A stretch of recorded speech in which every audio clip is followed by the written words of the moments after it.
is a 3-hour compilation of Minecraft facts. Back in the earlier days of Minecraft, in Minecraft Alpha, there was a feature planned where ghasts would spawn from nether portals in the overworld. However, the feature was never implemented, and good thing too, because that would be absolutely mayhem. When squids were first added into Minecraft, you were able to milk them with a bucket for some reason, which is a bit strange, but okay. When the arrow was first added into Minecraft, it was originally crafted with 1 feather, 1 stick, and 1 iron ingot, whereas in Minecraft today, it's crafted with 1 feather, 1 stick, and 1 flint. Originally, baby zombies did not burn in sunlight, making them extremely annoying for players, but now they do. I don't know if anyone's actually tried this, but you are not able to make a nether portal in the end. A compass will always point towards the world spawn point from where you first created the Minecraft world. However, using the materials to craft a compass is pointless, because if you lay out the crafting recipe in the grid, you'll see that the compass preview is already pointing towards your spawn, so there's no need to craft it. In the Bedrock edition of Minecraft, players' eyes will actually now blink, as you can see. I don't know if that's just creepy or a really cool feature. In the alpha version of Minecraft, the top of the furnace had the stone texture, making it very easy to blend in with regular stone. You will always pick up your items in the same order you threw them on the ground. You can create a pretty cool looking bridge design by using unlit campfires, as you can see. I really like the look of this. In an early version of Minecraft in dev, when removing the block the torch was placed on, the torch would move to another block instead of falling off the block, which is really weird. Back in the earlier days of Minecraft, in beta 1.9, jumping would give the player experience for some reason, which is a little bit weird, but okay. Also in beta 1.9, the sun was changed for a brief time from being a square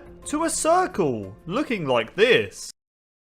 If a player tries to sleep in a bed that is occupied by a villager, then the villager is kicked out of the bed. How could you be so mean? Before shields were added into Minecraft, the player used to block mob damage by blocking with their sword, and it was also a great way to say hi to other players. The original default skin for Steve had a beard. Or a smile. It could have been a smile too. Notch, the creator of Minecraft, planned to add exploding arrows into the game, but sadly, this feature never made it, which is kind of sad because they looked really cool. Placing carpets on top of fences is a great way for the player to get in and out of their farm without hostile mobs interfering, as they are not able to climb on the carpet. When the wolf was first added into Minecraft back in 2011, they were able to attack and kill the player in peaceful mode if they were provoked, whereas in Minecraft today, they can't. I guess Minecraft worlds back in the day weren't as peaceful as they thought. Back in the earlier days of Minecraft, in the early versions of Minecraft in dev, items used to stack up to 99 instead of stacking up to 64 like they do today. When TNT was first added into Minecraft, you could activate it by just simply punching it. Rose bushes do not apply damage to the player when you walk through them, despite them having thorns on them, as you can see.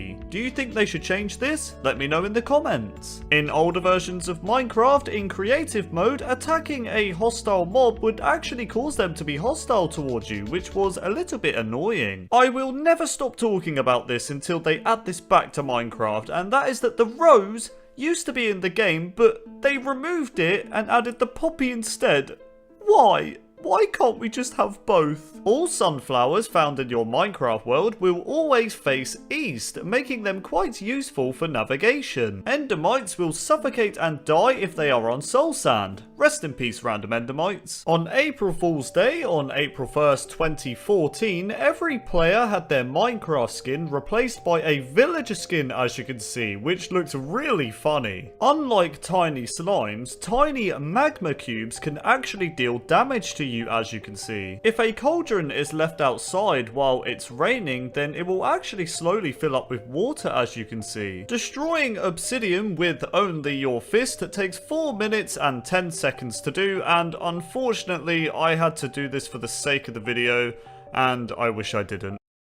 Back in the beta days of Minecraft, a message reading Minecraft Beta unlicensed copy with a sad face could be seen if someone was to play Minecraft without purchasing the game. In the beta days of Minecraft, ladders had a 1 block gap between them and you could still climb them. When the creeper was first added in the Minecraft survival test, they actually had a melee attack and dealt 2 hearts of damage to the player. If the player was to travel or teleport 30 million blocks from the spawn point, then they will actually reach a world border, as you can see. When tropical fish spawn in Minecraft, 90% of the time they will appear as one of the 22 varieties that are seen on screen. Whereas the other 10% of tropical fish that spawn, their pattern, size and colours are completely random, resulting in 2,700 different naturally occurring combinations of tropical fish. In the beta 1.8 demo at the PAX gaming event, when the Enderman was first added, they actually dropped diamonds as a placeholder upon death instead of ender pearls. You are able to make a really weird looking staircase by using fences and carpets. This is weird. You can kill a blaze with a snowball. I guess they just don't like snowball fights. The most amount of blocks you can fall from before dying on any difficulty is 23 blocks. So if you fall from 24 blocks, you're gonna die. Another weird feature about creepers in the survival test version of Minecraft is that they would actually explode after the player killed them,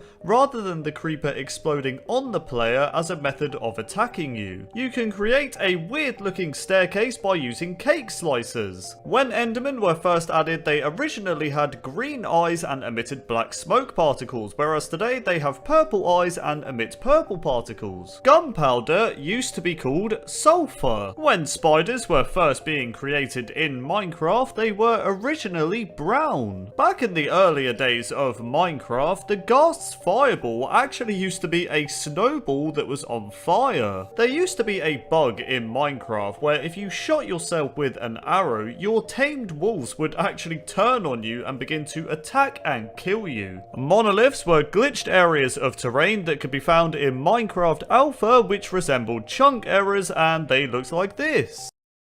Before beta 1.8, cacti appeared to be somewhat larger than other blocks when dropped on the floor. I mean, just look at this cacti, it's absolutely huge! In the survival test version of Minecraft, players were able to cancel the detonation of TNT by hitting it for the second time, as they'll get the item back rather than the TNT exploding. At some point in Minecraft's development, there was a bug in the game where wooden slabs could only be destroyed with a pickaxe instead of an axe, which was a bit weird. If you exit your Minecraft world when holding an item like a diamond, for example, and then create a new Minecraft world, you will actually see a diamond in your hand for a split second before returning to having nothing. If a red fox happens to spawn in a snowy taiga biome, then it will instead be a snowy fox, which looks like this. On top of that, if a red fox is bred with a snowy fox, then the baby has a 50% chance of either being a red fox or a snowy fox. The chicken was added into Minecraft in the alpha phase of the game, and the mechanics for pushing a chicken off the edge of a cliff was slightly different back then. So we all know that in Minecraft today, that pushing a chicken off an edge will cause the chicken to flap their wings down to safety. However, in Minecraft Alpha, the chicken would still flap their wings to the ground, but it wasn't really safe, as regardless of how soft their fall was,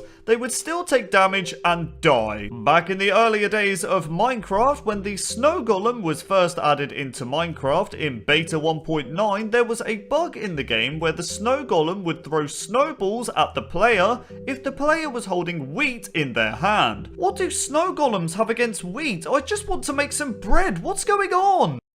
Back in the earlier days of Minecraft, in the early stages of Minecraft Alpha, there was a really unique feature in the game which was known as Winter Mode. Now, Winter Mode was one of the 2 randomly occurring world types, with the other being a normal world type. So upon creating a Winter Mode world type, the player would be greeted with 4 different types of snowflakes that would fall to the ground, creating a snow layer on any block exposed to the sky. In other words, your Minecraft Minecraft world would be snowing 24/7. Now, there was a 25% chance for the player to get a winter mode world when creating a new world, and a 75% chance to get a normal type world. However, in a later version of Minecraft Alpha, biomes were added into the game, which meant the winter mode world type was removed and you would instead have to find a biome with a snowy environment. Before the snow golem mob was added into Minecraft in version beta 1.9, Notch, the creator of Minecraft, originally planned to call the snow golem a snowman. We know this as in the story of Mojang documentary, Notch mentioned that he wanted to add snowmen that threw snowballs. Take a listen. Another thing, a suggestion is to make a scarecrow,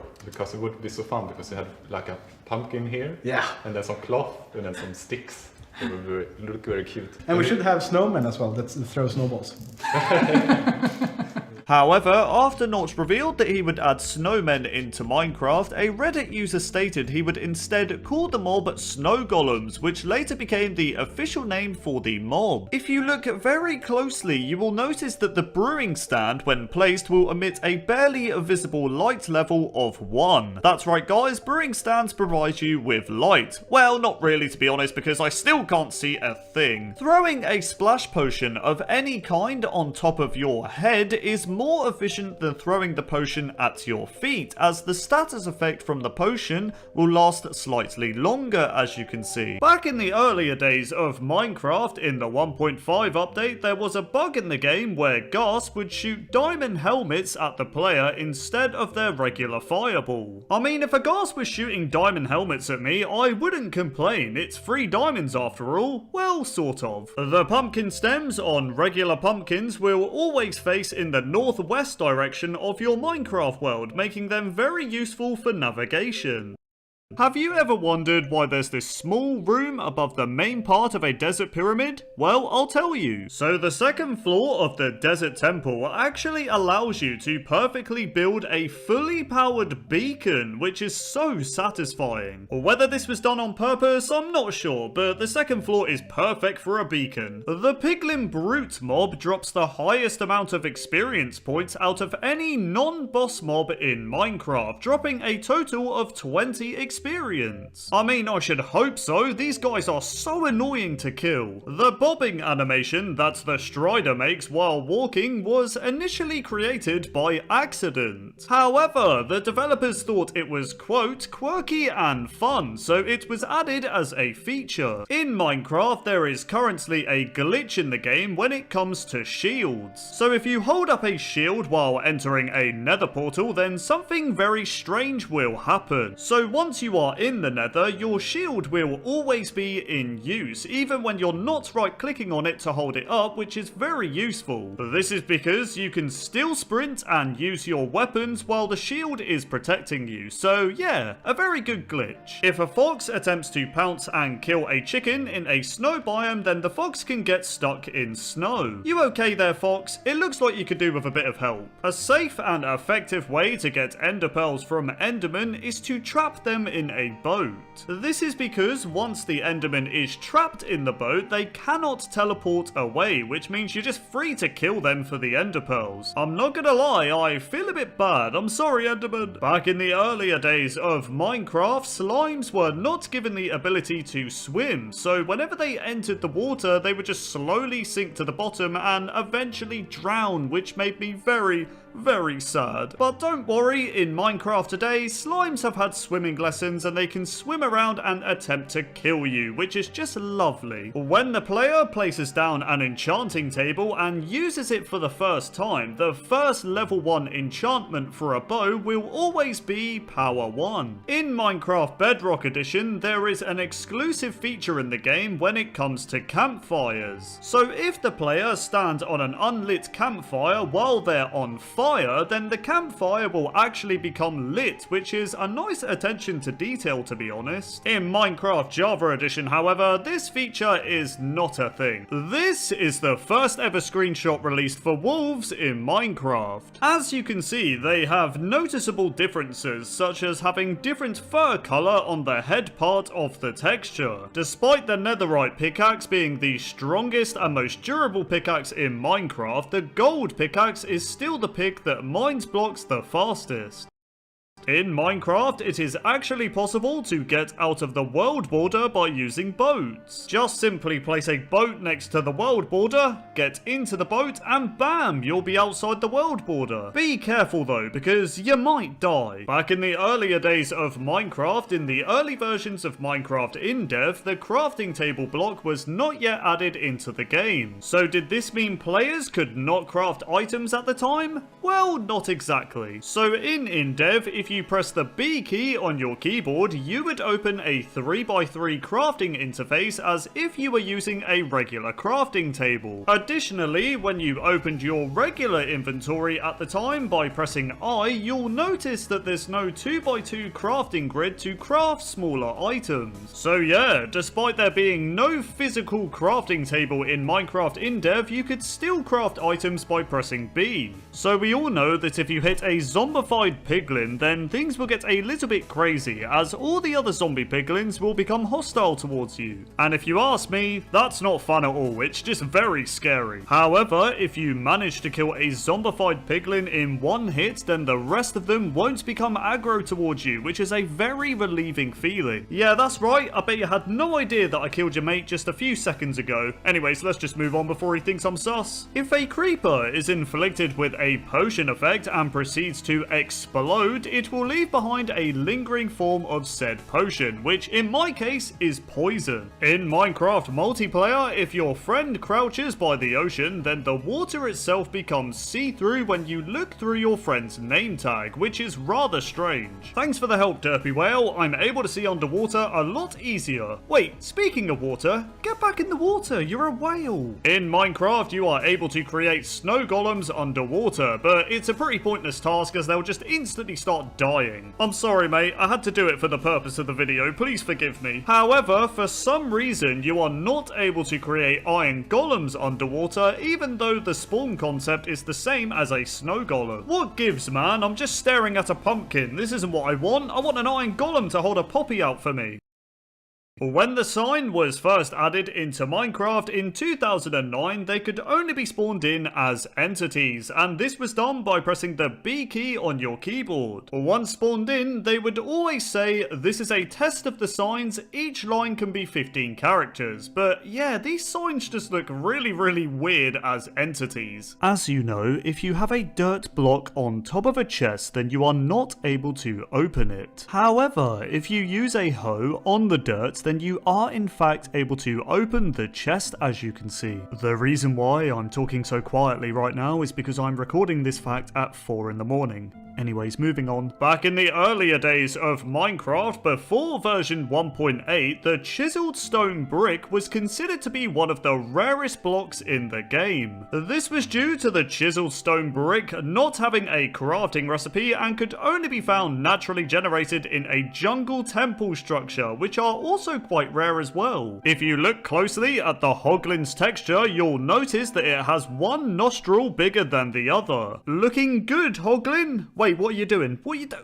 doing? Don't kill me! In Minecraft Bedrock Edition, the enchanting table, when placed, will emit a light level of 12. In Java Edition, however, they don't emit any light level, which is a bit lame. When the creeper was first added into Minecraft in 2009, their texture had a much darker shade of green, which looked like this. The only way to place any sort of water in the nether is by putting water in a cauldron.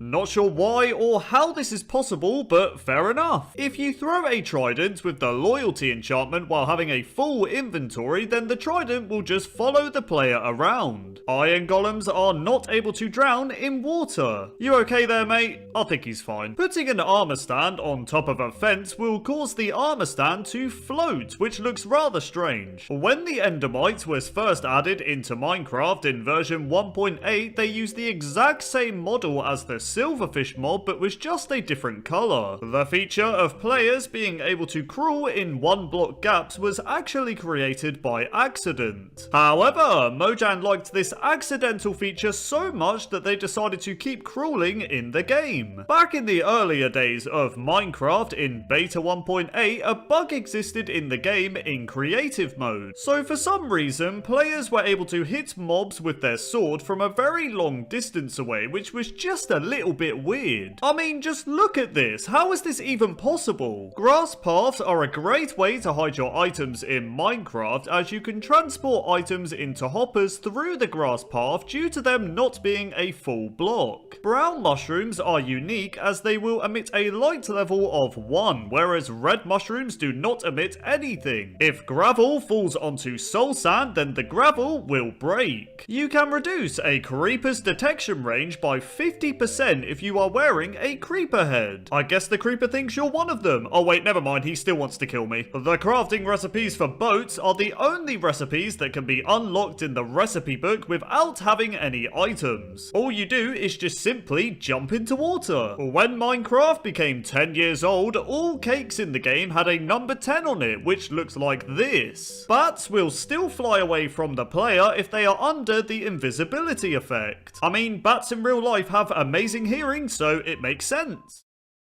Gravel will drop flint 100% of the time if you use the Fortune 3 enchantment. In Minecraft, it takes 13 long, painful seconds for the player to fall through one cobweb, which is just... Could someone break this, please? Items in Minecraft are even more painful, as they take a long 24 seconds to fall through a single cobweb. Anytime now, I want my diamonds! When baby pandas sneeze in Minecraft, they have a 0.1% chance to drop a slime ball. In Minecraft, you are able to duplicate 2-block tall flowers by using bone meal. Just simply right-click on the tall flower with bone meal and bam, you can get an infinite amount of that flower. When end portals were first added into Minecraft, they originally looked like this, appearing blue with transparent patches. I'm not gonna lie, they look kinda cool. If the player generates a Minecraft world, then there is a 1 in 280 trillion chance of you generating that exact same world seed for a second time. So yeah, very rare, but still possible. There are exactly 233 bookshelves in a single library within a stronghold. This means the player can yield up to 699 books when they destroy every bookshelf within one library. In the 15W31A snapshot for the 1.9 combat update, the player could respawn the Ender Dragon by building a creeper face made out of clay. Now, this feature was of course a placeholder, but it's still really cool. If an iron golem is low on health, then you can heal them by right-clicking on them with an iron ingot. You feeling better now, mate? I love iron golems, man. The end gateway portal that generates after defeating the Ender Dragon are usually entered when you throw an Ender Pearl at it. However, an easier way to travel through the portal is to simply place a trapdoor on the bedrock and force yourself in the crawling position. Once you've done that, just crawl through and bam, you can find an end city. If you look closely at the corner rail texture, you'll notice that it closely resembles an iron pickaxe, which is quite cool actually. There are many different types of slabs in Minecraft, but the first slab ever created was the dirt slab, which looks like this. We never even got the dirt slab, so rest in peace. The bedrock texture in Minecraft is just the stone texture, but with a really high contrast. Back in the earlier days of Minecraft, cats were instead obtained as a pet by taming an ocelot in a jungle biome. But then in version 1.14, stray cats became their own separate mob and spawn in villages. In the snapshot phase for the 1.9 combat update, a glitch existed when it came to boats. So if the player placed a boat on a slime block, waited a few seconds, then got into the boat, you would be launched up into the air. Also, the longer you waited to get into the boat, the higher you would be launched, which was so so cool. This is the first ever screenshot for a Minecraft stronghold structure. As you can see, the stronghold looks rather different and has also generated on the surface, which is quite a change to the strongholds we have today. If you look closely at your hotbar in Minecraft, you'll notice that each slot is using the sand texture. I won't lie, this blew me away when I first noticed this. Piglins are able to open and close doors, which is actually quite terrifying to be honest. So we all know that when an animal dies to fire, it drops its cooked variant of the food. However, when an animal dies to a campfire, it drops the raw variant of the food, which is rather strange to be honest. The crawling feature in Minecraft uses the exact same animation as the swimming animation and both look awesome. The Unbreaking 3 book appears in both the Tools tab and the Weapons tab in the Creative inventory. The music disc 11 will play for exactly 1 minute and 11 seconds. In version 1.14.4 there was a glitch with boats where each jump you made on top of a boat, fall damage was added for when you walked on land. So for example, if I jump 4 times on top of the boat and then walk on land, I will take 2 hearts of damage. So yeah, with this glitch you could essentially kill you or your friend by jumping on boats.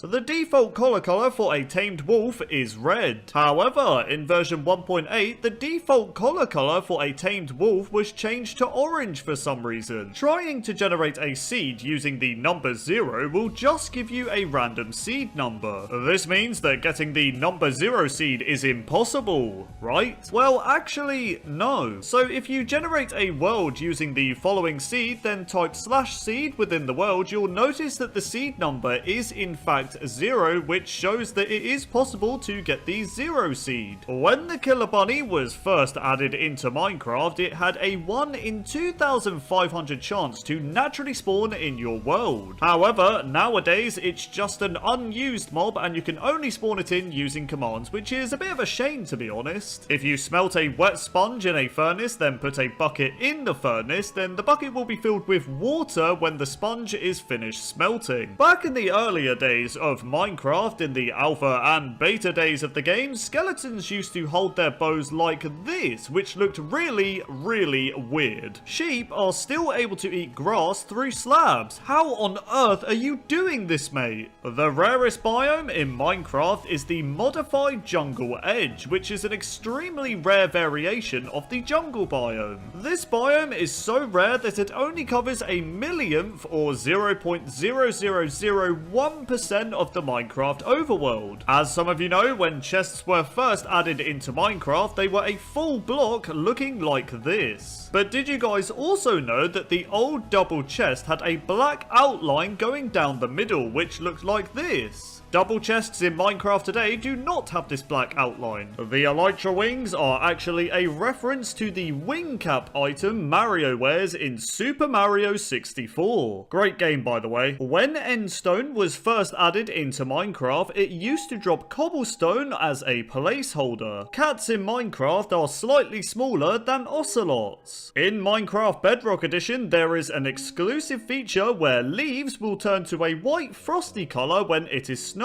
Okay, that is awesome. Why can't Java Edition have this feature, man? This is the first ever screenshot of spiders. They were originally brown and had black eyes, whereas in Minecraft today, they're black and have red eyes. The pig is the oldest existing passive mob in Minecraft. If a mob is holding a totem of undying, then it will actually work the same as it does for the player when they're about to die, which is pretty cool if you ask me. Fossils are one of the rarest generated structures in Minecraft, as they only have a 1 in 64 chance to generate per chunk. Pressing F3 and F4 on your keyboard allows you to switch between all the game modes in Minecraft. There is a 5% chance for a fox to spawn with an emerald in its mouth, which is quite a lucky find if you ask me. You are not able to see through clouds when you are below them, but you can see through them if you are above them. Very strange. I forgot to do one of the facts while making this video, so here I am doing it while half asleep. So item frames in Minecraft use the same texture as the birch planks texture. See? Okay, I'm going to bed now. Back in the earlier days of Minecraft, pumpkins used to naturally spawn with their face already carved. In Minecraft today, they don't, and you instead have to carve your own pumpkin face with shears. If you go into game mode spectator mode, then left click on a painting, you can see your Minecraft world through the eyes of a, well, painting. Standing on soul sand next to lava will actually set the player on fire. Ow, this hurts quite a lot. The reason why creepers are their bright green color is because Minecraft creator Notch wanted them to blend in and be camouflaged with Minecraft's old world terrain, which at the time was a bright green color. Wolves in Minecraft make great pets. This is because tamed wolves actually have more health than an untamed wolf. The tame variant has 20 hearts of health, while the untamed variant only has 4 hearts. In other words, tame every dog in your world, as we need to protect them at all costs. For whatever reason, the Zoglin mob in Minecraft is hostile towards armor stands. Whether this is a bug or a funny Easter egg that Mojang put in, I'm not sure. Come on Zoglin, what did this wooden object do to you? In Minecraft Java Edition, ocelots are not able to spawn on peaceful mode. This is because the spawn conditions of ocelots use the hostile mob count rather than the peaceful one. Why this happens? No one really knows. Back in the earlier days of Minecraft, in the alpha days of the game, the slime's texture was completely opaque and looked like this. Nowadays, the texture of the slime is transparent, and I'm glad because this old slime looks very creepy. In Minecraft, if you fall in lava while wearing full netherite armor, it will take a total of 13 seconds for the player to die. Netherite is a lot stronger than I thought.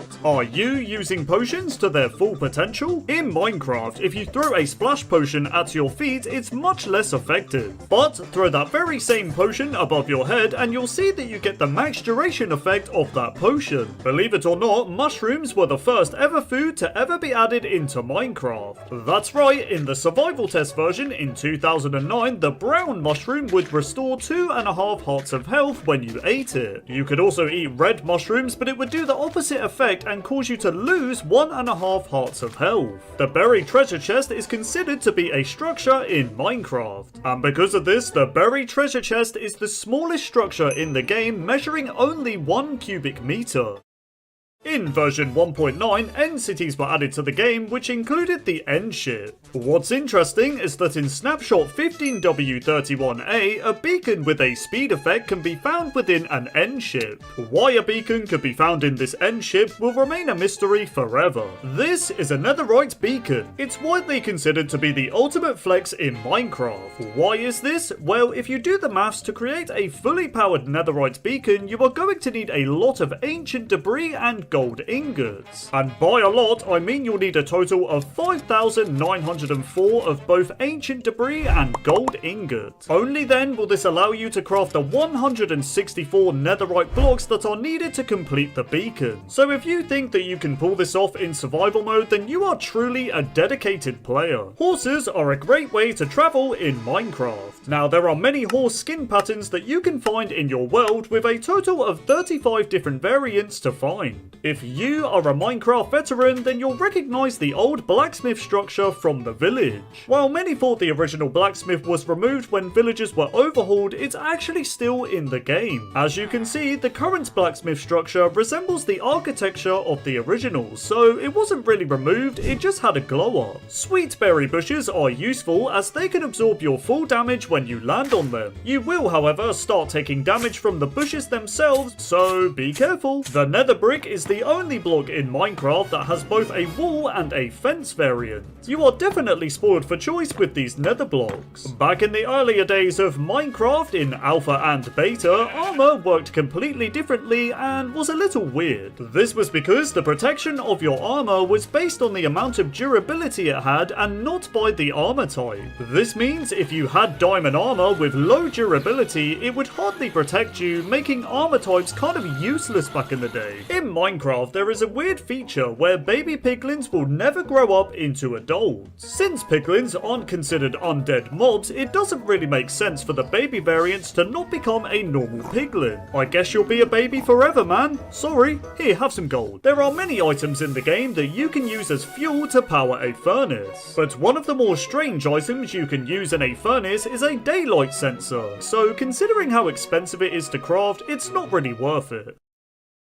A feature that makes no sense in Minecraft is that the chain block uses 86% less iron than a block of iron, yet they have the exact same blast resistance. Chains are just the most cursed block in the game. I mean, the fact that they can't craft chain armor either makes no sense as well. Blazers can be very annoying to deal with when you're in the nether, but have you ever noticed that they're quite easy to hit with a bow? Well, the reason for this is that the blaze has the exact same hitbox as the player. See, Blaze, we're much more similar than you think.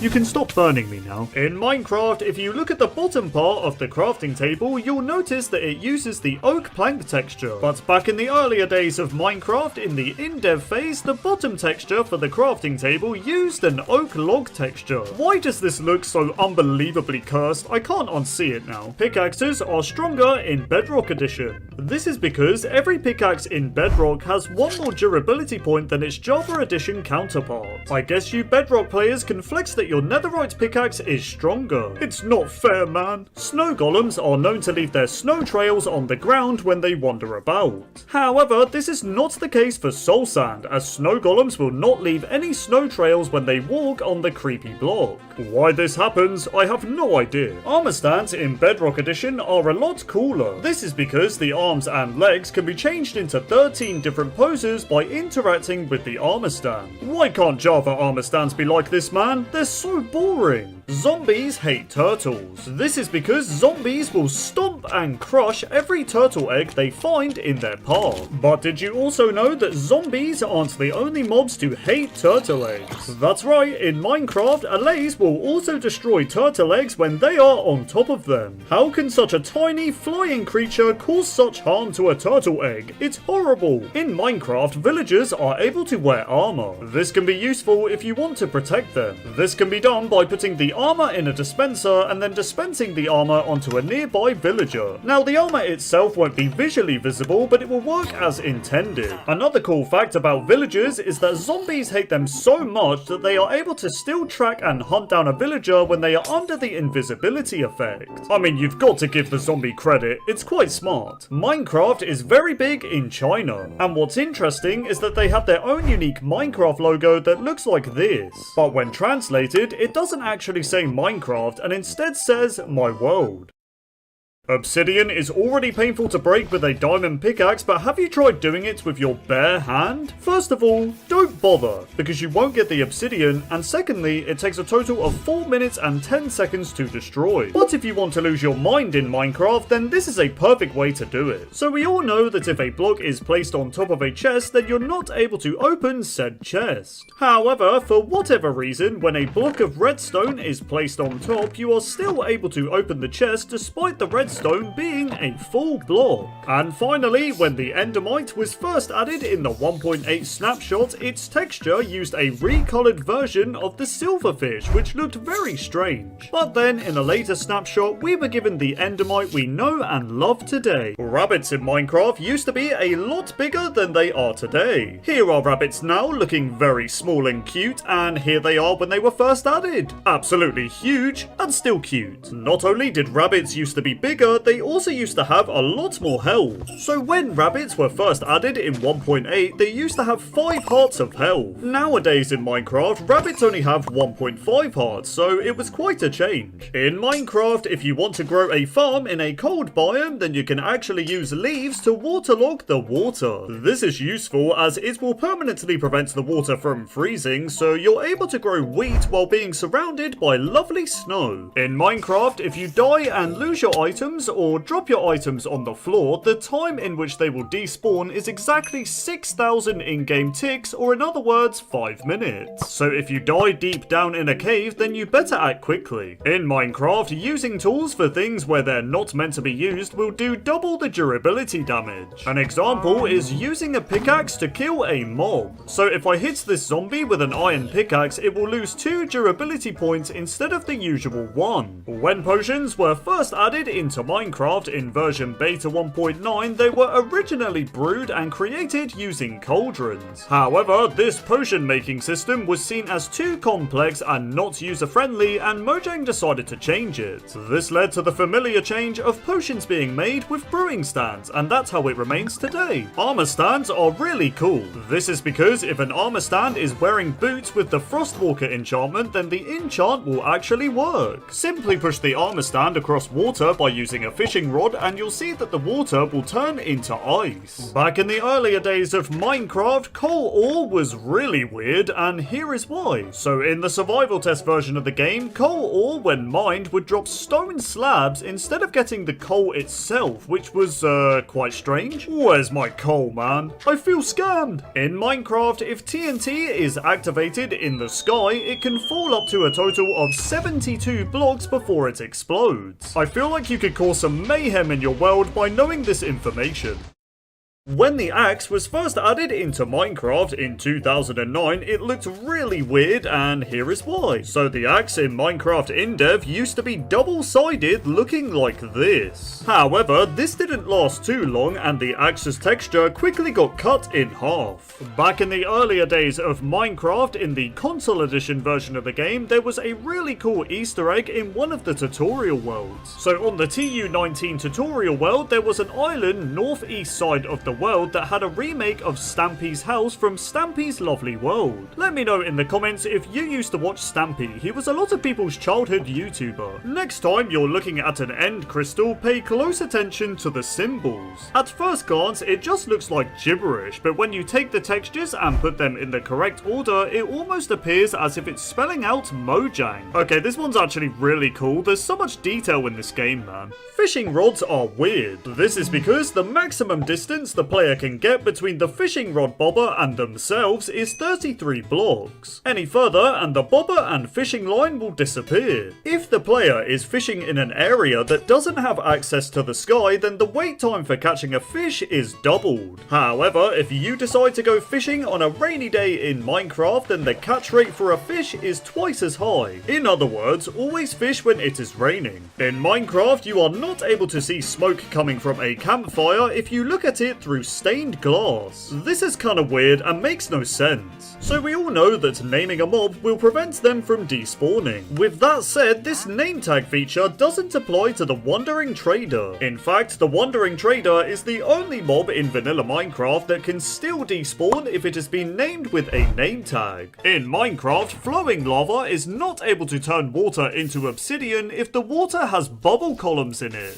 In Minecraft Beta 1.9 pre-release 5, a bug existed in the game where the player was able to create an infinite lava source. To create it, all you had to do was dig out a plus shape, place 4 lava sources all leading to the middle section, and there you go, you can collect infinite amounts of lava from the middle. The biggest possible nether portal you are able to make in vanilla Minecraft is 23 by 23 blocks. Now that is a pretty big portal. The most effective way to defeat the Ender Dragon in Minecraft is to hit them in the head. This is because if you hit the dragon in the head, it deals 5 hearts of damage. Hit the dragon anywhere else and you'll only be dealing a measly 2.5 hearts of damage. In Minecraft, the Nether Star is the only item in the game that takes twice as long to despawn. This is because the Nether Star that drops on the floor when you kill the Wither boss will stay on the floor for a total of 10 minutes. It's worth noting though that if the Nether Star is dropped by the player, it will take the usual 5 minutes to despawn. Silverfish used to have different sounds. So when silverfish were first added into Minecraft in beta 1.8, they used to use the sounds for spiders as a placeholder. Imagine thinking you're gonna get jumped by a scary spider and it's just an annoying silverfish. In Minecraft, if an anvil falls from a height of 20 blocks or more and lands on the player, then it will instantly kill them. A useful bit of info if you want to troll your friends. If you ever get bored one day and decide to walk to the edge of a Minecraft super flat world, then it's going to take you a total of 820 hours to do so. When your Eye of Ender breaks, it's somewhat frustrating, especially if you arrive at the stronghold and no longer have enough for the portal. However, if you're insanely lucky, there is a 1 in 1 trillion chance of the end portal spawning with all 12 Eyes of Ender. Back in the earlier days of Minecraft, there was a really weird bug in the game when it came to rain. So in older versions, if you traveled down to bedrock level and broke the bedrock, you were able to see rain falling into the void at layer -1. This could be seen in creative mode by floating in the void, and I have to say it looked really weird. In Minecraft, the day-night cycle will last exactly 20 minutes upon creating the world. And since there's only 20 minutes in a Minecraft day, this means time in Minecraft is exactly 72 times faster than a full day in real life. In Minecraft version 1.14.4, there was a really strange glitch in the game when it came to boats. So in this version, each jump you would make on top of a boat would actually add to the amount of damage you would take when you walked on land. So for example, if I jump 4 times on top of the boat and then walk on land, I will take 2 hearts of damage, which is very strange. So yeah, this glitch could essentially kill you if you jumped enough times on a boat. Back in the earlier days of Minecraft, before the 1.13 aquatic update, the player's oxygen bar used to regenerate instantly when they got out of the water. This allowed players to instantly create air pockets by using torches or doors, for example, and essentially made it so they could never drown. However, in Minecraft today, of course, the oxygen bar now slowly regenerates, making it a lot harder to survive underwater. Did you know that ancient city structures will only generate at Y level -51? That's right, you will never find an ancient city at any other height, so don't even bother looking. Have you ever wondered why spiders climb walls in such a weird way? Well, it's because spiders are coded in a way where they will always treat the side of a block as a ladder. In other words, spiders are always climbing invisible ladders. Bats in Minecraft have received a change.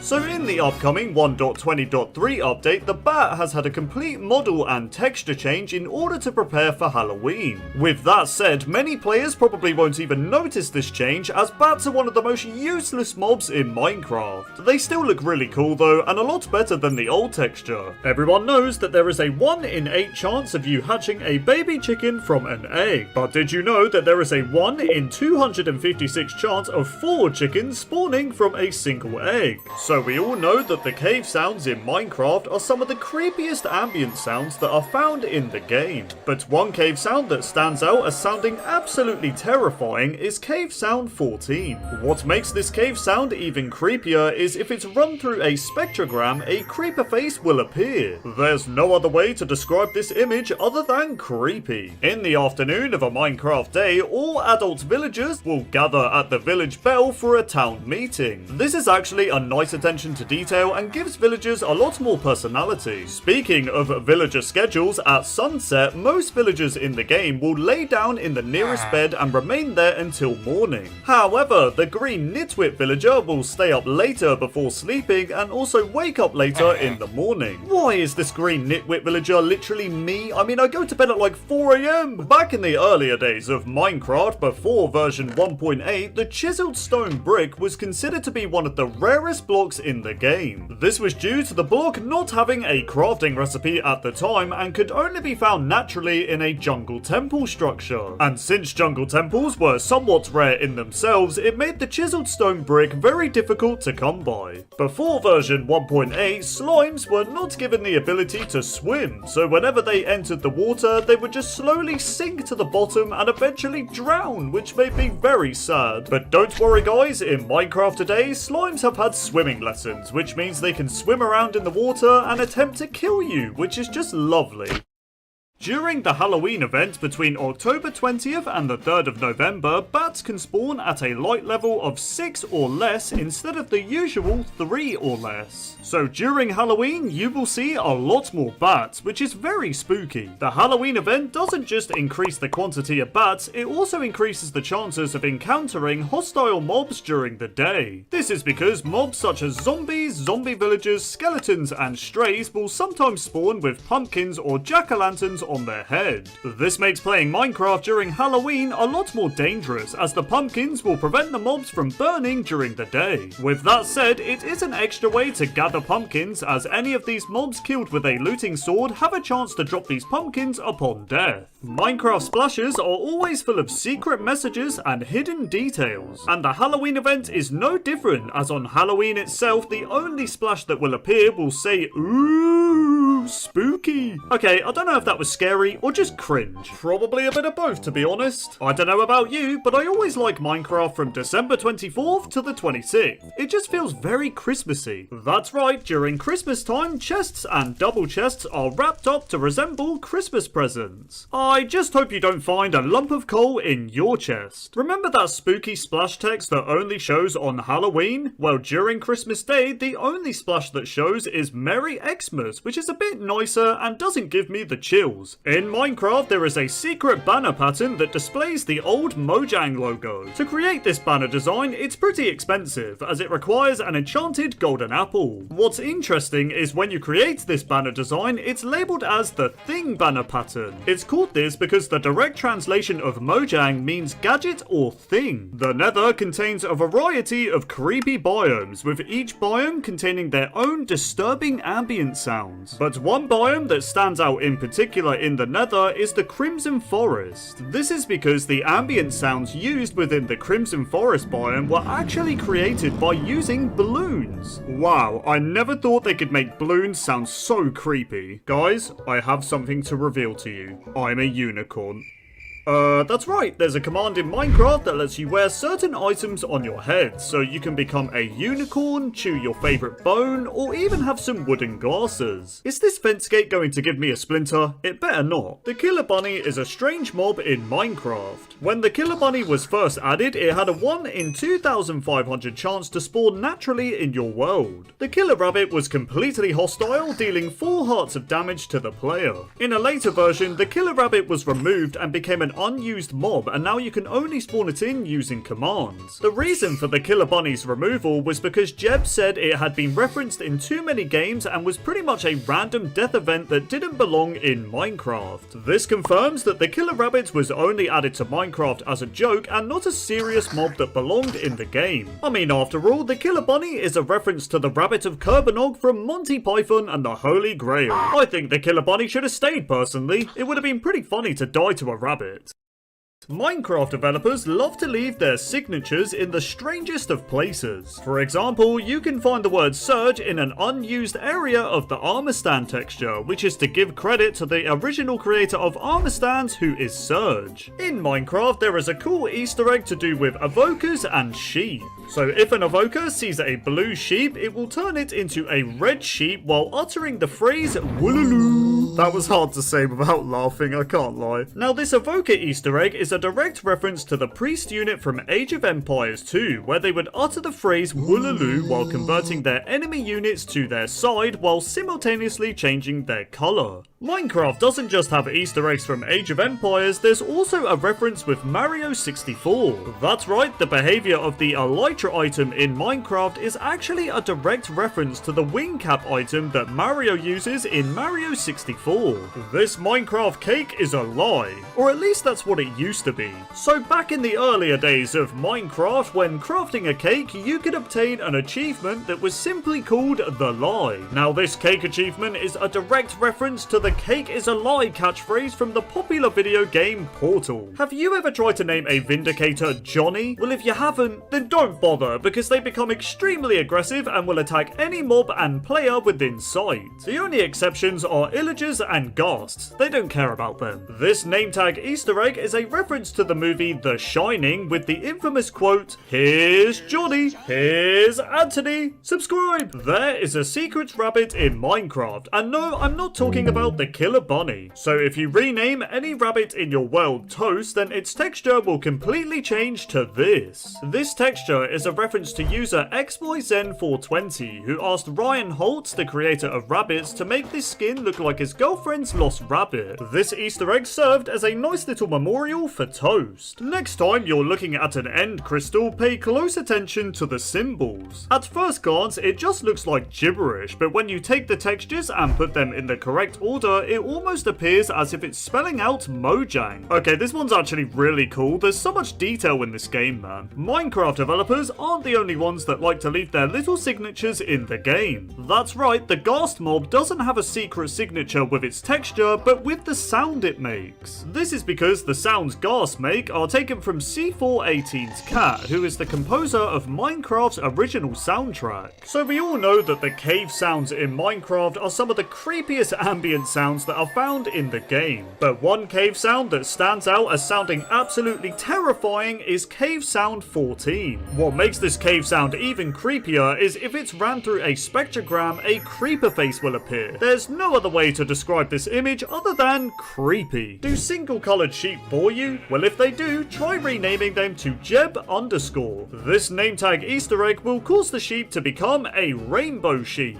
There's no point shearing its wool though, because you won't get a rainbow wool, I promise you. Another name tag Easter egg you can do is if you name a mob Dinnerbone, it flips them upside down. This can also work if you name the mob Grum. Now I know that Easter egg is known by 99% of you, but I bet you don't know this next one. In May 2019, Minecraft turned 10 years old, and to mark this special occasion, the Minecraft cake had a big number 10 on it. This number 10 cake was only available in-game for about 3 days until it was reverted to the original shortly after. Another little Easter egg: when Minecraft turned 10 years old, the only splash that would appear on the title screen said turning 10 years old. In Minecraft, a player by the name of Billy K was given a turtle cape after suggesting the idea for turtles. What's interesting about the turtle cape is if you look on the underside of the texture, you can see the turtle's belly even though it can't be viewed in-game. Mojang didn't have to go to those details with the cape, but they did it anyway. When you load up Minecraft, you'll always be greeted with the title screen and the iconic Minecraft logo. But did you know there is actually a 1 in 10,000 chance for the Minecraft logo to say Minecraft instead of Minecraft? I bet every one of you watching this video has had the Minecraft Easter egg at least once but not even noticed it. Back in the earlier days of Minecraft, in the console edition version of the game, there was a really cool Easter egg in one of the tutorial worlds. So on the TU19 tutorial world, there was an island northeast side of the world that had a remake of Stampy's house from Stampy's Lovely World. Let me know in the comments if you used to watch Stampy. He was a lot of people's childhood YouTuber. Prior to the 1.14 texture update in Minecraft, the Guardian and Elder Guardian had a hidden signature in an unused area of its texture. These signatures simply said Jeb, who is the creator of these textures. Minecraft used to have a special splash text that would only display on June 1st. This splash would simply say Happy Birthday Notch, who was the creator of Minecraft. However, this splash was later removed in version 1.8 due to Notch leaving Mojang in 2014. Another Easter egg related to Notch was all to do with his Minecraft account. So back in the earlier days of Minecraft, when the Minecraft account Notch died in-game, it would actually drop an additional apple upon death along with its regular loot. I guess Notch just really enjoyed apples. Did you ever feel Minecraft and Terraria were connected? Well, in some way, they are. According to Minecraft developer Jeb, bosses in Terraria were a direct inspiration for the Wither. This is because Jeb really liked the idea that you could summon a boss yourself in Terraria, and thus added this feature for the Wither boss in Minecraft.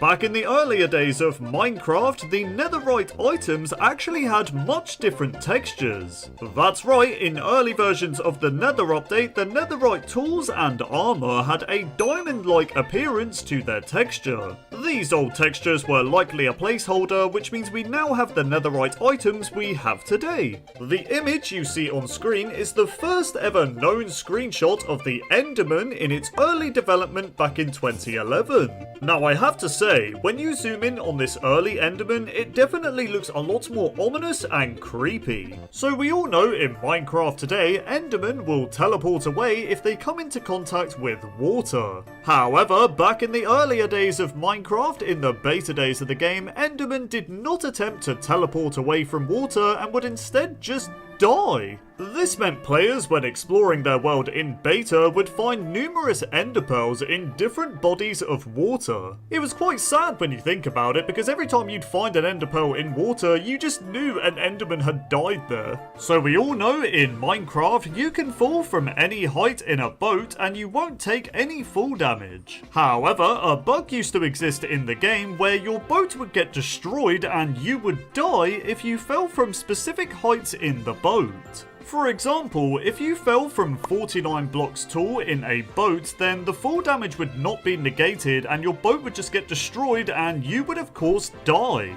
But if you fell from say 50 blocks in a boat, then nothing would actually happen and it would behave as usual. You could also die if you fell from 111 blocks, 198 blocks, or 310 blocks. So yeah, it was definitely a very weird and specific bug with boats. Back in the earlier days of Minecraft, a bug existed in the game that allowed you to place water in the nether. So in beta 1.9 pre-release 4, breaking ice in the nether would turn it into flowing water, which was of course not supposed to happen. It's definitely strange seeing water within the nether. In Minecraft, if it is raining in your world, then you are able to sleep in a bed 26 seconds earlier when it turns to nighttime. This is because the light level is less when it is raining, so when it begins to turn nighttime, mobs can spawn even sooner. So as a result, you are able to get a good night's sleep slightly earlier while listening to the rain. Hitting a shulker with an invisibility potion will make its shulker shell invisible, but not the shulker's head. Yeah, I'm not gonna lie, this looks so creepy. During the snapshot phase for the 1.14 Village and Pillage update, the pillagers themselves were actually able to open doors. Why this was removed, I'll never know, as it made evokers and pillagers a lot more threatening during a raid. When tree leaves decay in Minecraft, each tree type has a 5% chance to drop their sapling. However, this is not the case with jungle leaves, as jungle saplings have a 2.5% chance to drop from their leaves. In Minecraft, there is a really good trick to get infinite music discs in your world. So we all know creepers drop a music disc if they're killed by a skeleton, but there's actually a really good way to take advantage of this feature. So if you trap a bunch of creepers in a pit full of water and then place TNT above the pit, you can then bait a skeleton into shooting the TNT. Once the TNT activates and explodes, all the creepers will die and each drop a music disc. In Minecraft, if the player is wearing a full set of netherite armor without enchantments, it will take a total of 12.5 seconds for the player to die in lava. Although Endermen teleport away when they're hit by a tipped arrow, they are still inflicted with the effects of the arrow, which is really weird. Placing a bed underwater actually creates a small air pocket.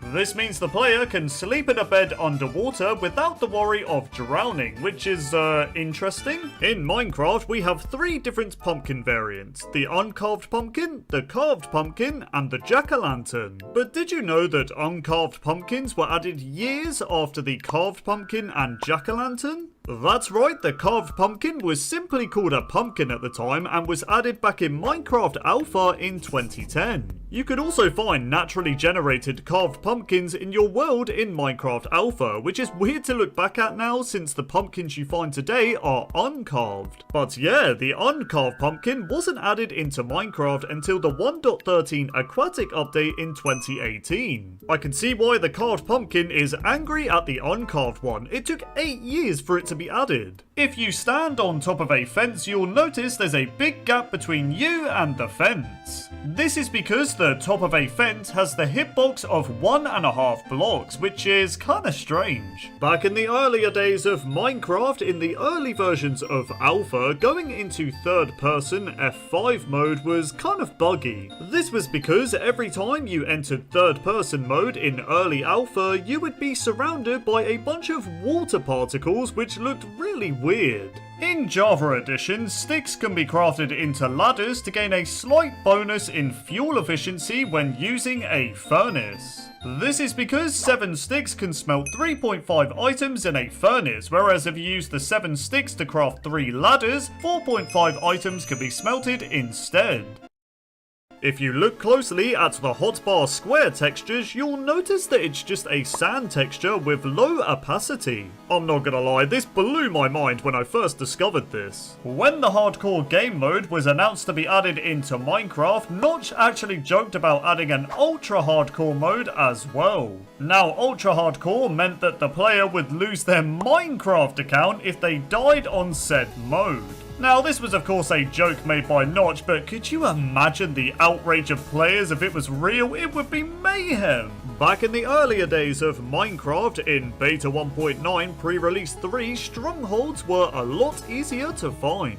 This was because each stronghold had tall glass pillars above the surface that would indicate where the main entrance of the portal room was. When the time of day changes suddenly in Minecraft, the clock dial spins rapidly to catch up to the time change. For example, if I use the time set command, you'll see the clock will rapidly spin up to adjust to that time. If you happen to be on fire, then you can walk over an unlit campfire and light it. But for whatever reason, this feature only works in Bedrock Edition. The only reason cakes were actually added into Minecraft is because Notch said he would add cake if Minecraft won the 2010 Indie Game of the Year awards. Spoiler alert guys, Minecraft won the award, which is why we now have delicious cake. As you know, the beacon's light colour can be changed by using stained glass. You can also make different colour combinations by using different stained glass colours. This means there are a total of 12,326,391 different beacon colour combinations. Oh my god, that was an absolute mouthful saying all of that. Zombies drop the most items in Minecraft out of any other mob in the game. That's right, zombies can drop rotten flesh, iron ingots, carrots, potatoes, baked potatoes, iron shovels, iron swords, and any type of armor they spawn with. Zombies can also spawn wearing a pumpkin or jack-o'-lantern on its head during Halloween. This means they're able to drop the pumpkins upon death as well. As you know, rabbits were added into Minecraft in version 1.8 in 2014. However, what you probably didn't know is that rabbits were originally going to be added in the survival test version in 2009. The original plan for rabbits is that when attacked by the player, the rabbits would pop into many pieces and start bleeding? What? Okay, I'm not surprised this version of the rabbit was never added because it just sounded terrible. Nice voice crack, Anthony. Anyways, moving on. The death sound audio file for killing a rabbit in Minecraft is called bunnymurder.ogg. So, yeah, don't kill rabbits because it's just wrong. Despite the beacon having obsidian in its crafting recipe, it does not need a diamond pickaxe to be mined. Instead, you can mine the beacon with any tool, which is very lovely. If the player has 37 shulker boxes in their inventory hotbar and offhand slot, you're able to hold 999 64 stacked items. This allows the player to hold up to 63,973 items at once. The painting, known as Skull on Fire, actually contains a Minecraft world in the background of the artwork. Now, this world is actually based on a real Minecraft screenshot that was taken by the artist in version Alpha 1.1.2. If it happens to be raining in your Minecraft world, then the wait time for catching a fish is reduced by 20%, meaning you'll definitely want to fish when it rains. If you decide to fish in water that's not exposed to the sky, then the wait time for catching a fish is increased by 40%, so yeah, don't do this. The Ender Dragon is the only mob in Minecraft that is not able to be named with a name tag. What gives, man? I can name a Wither subscribe to iDeactivate MC, which you should definitely do by the way. Why can't I name a dragon? Sand, red sand, anvils and dragon eggs will drop as items if they fall onto a boat that's placed in water. When diamonds were first added in Minecraft InDev in 2009, they were originally called emeralds by Notch. This technically meant emeralds were added into Minecraft a lot sooner than we thought. A chest full of 64 stacked rails will provide a total length of 1,728 meters when placed. This equates to more than 1 mile, which is a lot of rails. So we all know if you don't sleep in your bed for 3 Minecraft days, then phantoms will begin to spawn and attack you. However, this will not happen in a mushroom biome, as this is the only biome in the overworld in which hostile mobs cannot spawn. This means you can explore a mushroom biome for as long as you want without sleeping, as the phantoms cannot get anywhere near you. It's also worth noting that once you leave the mushroom biome, you will be attacked by a bunch of phantoms depending on how many days it's been since you slept. The Warden is able to survive a fall from the build height limit all the way down to bedrock. This means the Warden can survive a 384 block fall, which is insane.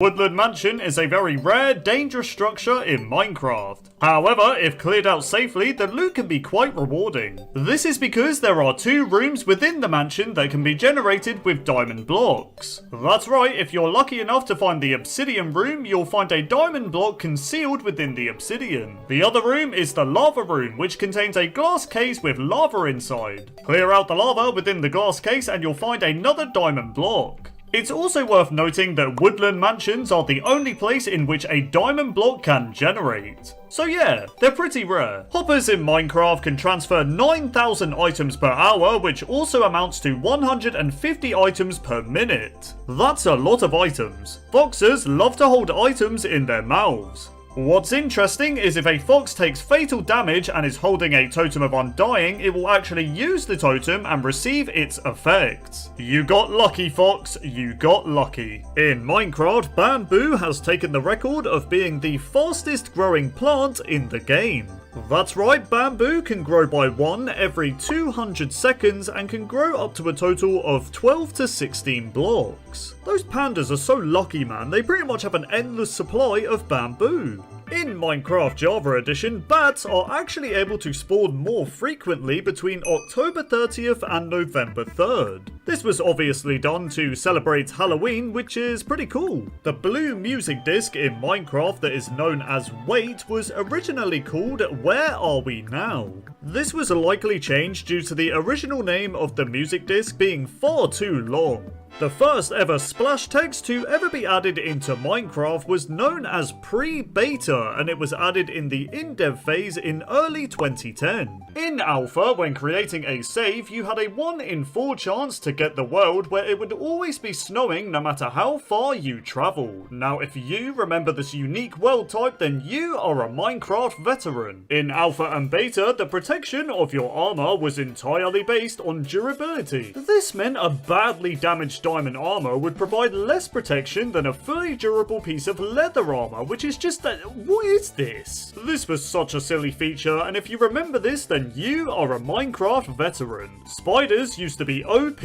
This was because spiders before 1.8 could track and see players through walls. This was terrifying, as I'd be caving in the beta days and spiders would just jump scare me out of nowhere. This feature also caused spiders to always be on ceilings due to them climbing climbing up the wall on the other side. This would then sometimes cause the spiders to drop on your head from above, which was even more terrifying. If you played Minecraft in the alpha and beta days, then you'll definitely remember when the spruce trees in taiga biomes would give you oak wooden planks. Since oak was the only plank type at the time, the spruce and birch trees just gave you oak planks as well, which was kind of weird looking back. But yeah, if you remember every tree type giving you oak planks, then you're definitely a veteran player. Is it just me, or does looking at this old 2D door sprite give me a huge amount of nostalgia? I don't know, man, everything about doors in alpha and beta are a huge throwback, and the old door sprite is no exception. So we all know that water in Minecraft today changes color shade depending on the biome. But if you're a Minecraft veteran, the only water you'll remember is the vibrant blue water that looks like this. Is it weird that I'm getting so much nostalgia just looking at this water? Reminds me of a simpler time, man. Oh my god, do you guys remember when slimes in the old days were really hard to find? Since swamp biomes didn't exist at the time, the only way you could find slimes was deep within cave systems, and even this was a rare encounter. But the main way you'd know if you found slimes was by hearing those iconic, distinct old sounds for the slimes. Take a listen.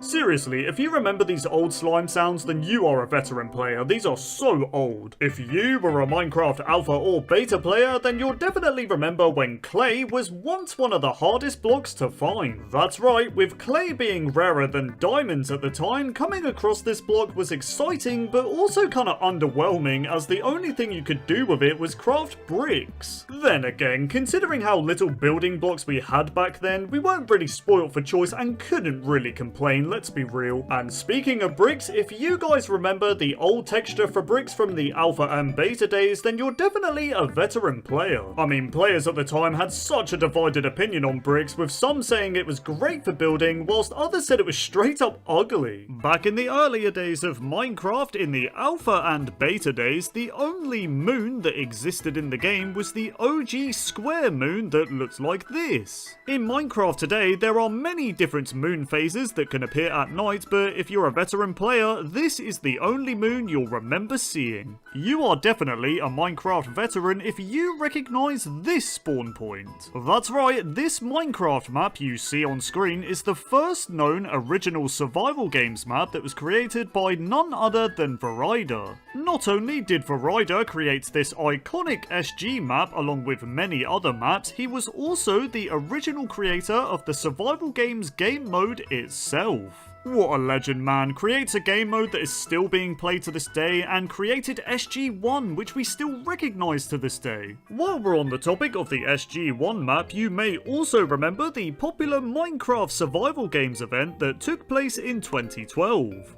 This event featured popular Minecraft YouTubers such as AntVenom, Captain Sparkles, and many more, where they would fight to the death in survival games on the very map Verida had created. And spoiler alert, if you haven't seen the event 12 years later, AntVenom was the winner. You are definitely a veteran player if you remember playing servers such as The Hive and MCSG back in 2013. These servers were massive and featured iconic survival games maps such as SG4, which looked like this, Breeze Island, which looked like this, and SG7, which looked like this. But man, SG4 stood out the most. We all remember activating that lava trap in the hangar and dying, or opening that chest that would give you that slow impending doom by sinking through cobwebs into lava. Back in the earlier days of Minecraft, sugarcane was originally called reeds. Now, if you remember when it was called reeds, then you're definitely a veteran player, because sugarcane was called this over 12 years ago. So we all know that pink sheep are a rare find in Minecraft, but we're still familiar with how they look. However, if you played Minecraft in the olden days, then you'll definitely remember when the pink sheep had a much lighter shade of pink for their wool. Looking back at them, they honestly look kinda strange compared to the vibrant pink sheep we have now. But yeah, if you're a veteran player, you'll probably remember these. If you played Minecraft in the alpha or beta days, then most of you likely built your base within a mountain or a cave. This was due to Minecraft not having many blocks yet, so players had two choices. They could either build the same blocky, ugly wooden house that looked the same as every other blocky wooden house, or they could build a lovely mountain base that blended in beautifully with the beta terrain. Did you build a wooden house or a mountain base? Let me know in the comments. Back in the earlier days of Minecraft, boats in the alpha and beta days were terrible but also amazing at the same time. This was because boats were used as the fastest way to travel in Minecraft beta. This was done by placing a bunch of boats on their own blocks next to each other, forming what was called a boat bridge at the time. You could then travel by sitting in a boat and right-clicking on the other boats as you progressed across the bridge. So yeah, if you remember this extremely fast way to travel in a boat, then you are a veteran player. If you played Minecraft in version beta 1.8, then you might remember when every block in the game had messed up inventory textures. This was because the lighting effects on all the block textures were missing, so every block basically had no shading, which looked absolutely terrible. But yeah, if you remember this, then you're definitely a veteran player, or we're both just weird, because let's be real, hardly anyone noticed this. Oh my god, do you guys remember back to a time where Minecraft worlds only took like 1 to 2 seconds to create? Man, that was a beautiful time, because nowadays in Minecraft, worlds take like 10 years to create. I mean, I get there's a lot of features in the game now, but I just think back to beta and how quickly a world would create. Boy oh boy did I take this for granted, because it just takes forever now. Do you guys remember when chests in the game would only face the west direction when they were placed by the player? Because I do. Man, was it so annoying, because the only way players could fix this back in the day was by creating a double chest or placing the single chest against a wall. But yeah, if you remember the chest always facing the same way, then you're definitely a veteran player. I'm sure a lot of you Minecraft veterans remember exploring a cave in the beta days and hearing this sound. Or this sound. Or even this sound.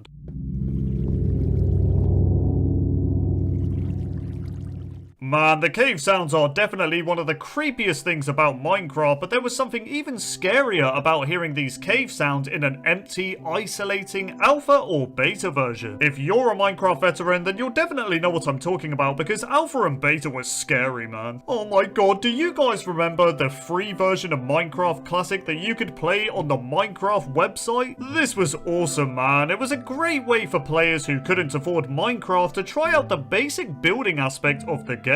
Or, you know, you could have been one of those players that just cracked Minecraft back then.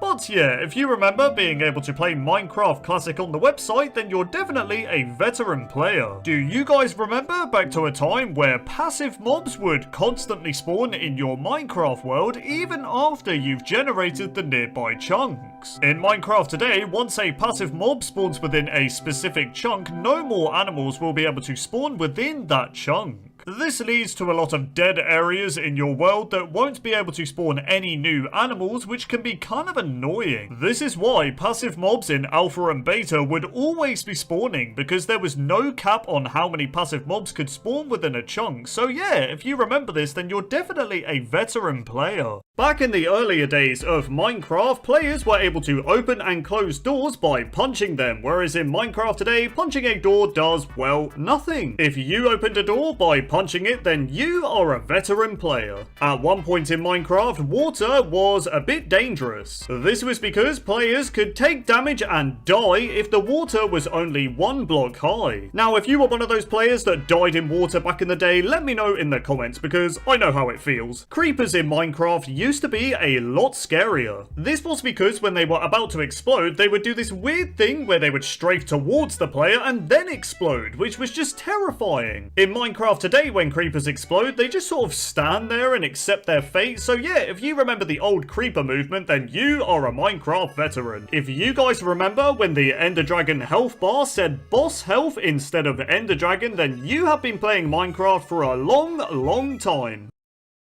If you played Minecraft in the alpha and beta days, then you will remember how useless the nether was. I'm not joking, all you could do was collect glowstone, get shot by ghasts, collect more glowstone, and then get shot by more ghasts. There were no nether fortresses, no blazers, no wither skeletons, no piglins. I think you get the point, it was just boring. Do you guys remember when you could switch your tools while breaking a block to save on durability? Because I do. For example, you could be breaking some stone with your diamond pick and quickly switch to the wooden pick to save durability on your diamond one. It probably wasn't that efficient, but it was just a cool thing to do, I guess. If you remember when skeletons held their bows like this, then you are an old school player. I mean, it's no wonder skeletons had terrible aim back in the day, they're not even holding the bow properly. Back in the earlier days of Minecraft, villagers had a chance to generate with this iconic blacksmith structure.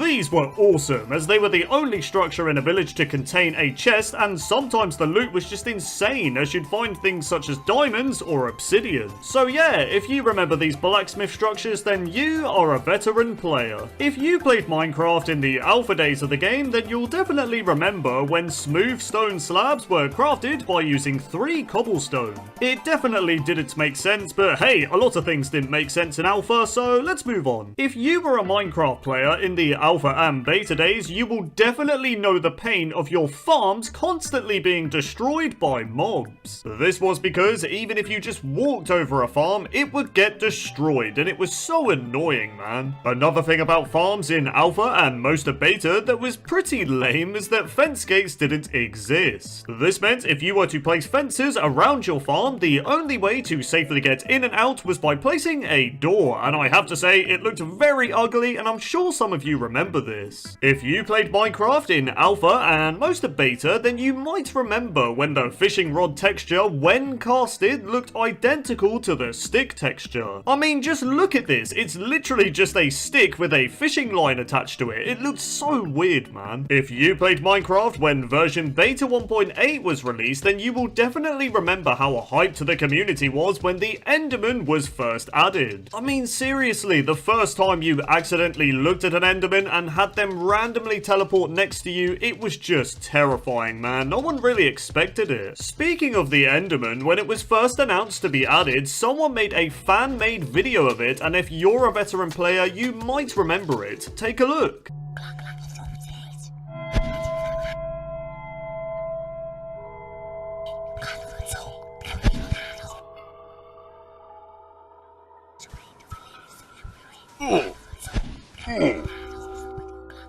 I remember this video scaring me so much when I first watched it, man. If you've been playing Minecraft long enough, you will know the pain of loading up an old world that you made in, let's say, 2013 and seeing your pet dogs just waiting there for your return. Minecraft dogs really are the most loyal pets you could ever have. I'm sorry I ever left, man. Anyways, moving on. The yellow flower. I know some of you remember this, and if you do remember it, you'll know this flower and the rose were the only 2 flowers to decorate your house back in the day. That's right, players had to work with what they had back then. We couldn't really decorate with much. If you remember when gunpowder was called sulfur, then congratulations, you are one of the veteran players of the Minecraft community. One thing that makes me really nostalgic about old versions of Minecraft is when the menu screen used to say mods and texture packs. I don't know, it's a weird thing to point out, but I think it's something only a veteran player can really appreciate. Texture packs were cool, man. Do you guys remember when the Minecraft music would continue to play when you saved and quit to the title screen? Because I do. Nowadays in Minecraft, if a song is playing and you pause the game or change your game mode, the music just stops playing, which I'm not really a fan of. I don't know, it was just nice to quit out of your world and still have a relaxing C418 song playing in the background.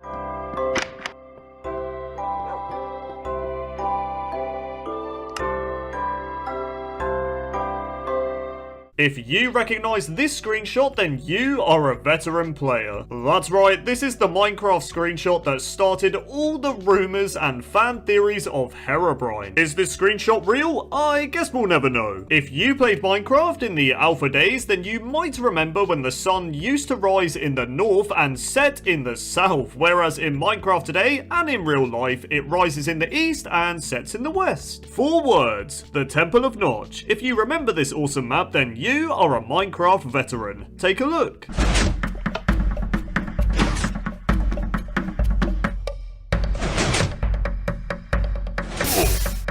If you played Minecraft when dogs were first added, then you might remember when they were able to attack and kill you in peaceful mode. That's right guys, peaceful mode wasn't so peaceful for us veteran players, but we deserved it if we attacked a wolf anyway, so who really cares? Back in the earlier days of Minecraft, when you died in your world, the death screen would say game over instead of you died. I guess the game saying you died is a lot more fitting for when a stupid creeper blows you up because yes Minecraft, you're right, I did die. I died a little inside. Anyways, moving on. Speaking of the game over screen, do you guys remember when the score number would say and E0? Because I do. Literally no one knew what it meant back in the day, so it was just sort of there, but yeah, if you remember it, then you're definitely a veteran player. If you guys remember when you could milk squids with a bucket in the early beta days of Minecraft, then you are a veteran player, because this feature wasn't around for very long, but when it was in the game, it was kind of weird, but kind of cool, I guess. The old zombie villager texture. I know some of you remember this, and if you do remember it, then you, my friend, are a Minecraft veteran. Back in the earlier days of Minecraft, there used to be no hunger bar in the game, which meant players regenerated their hearts by just simply eating food.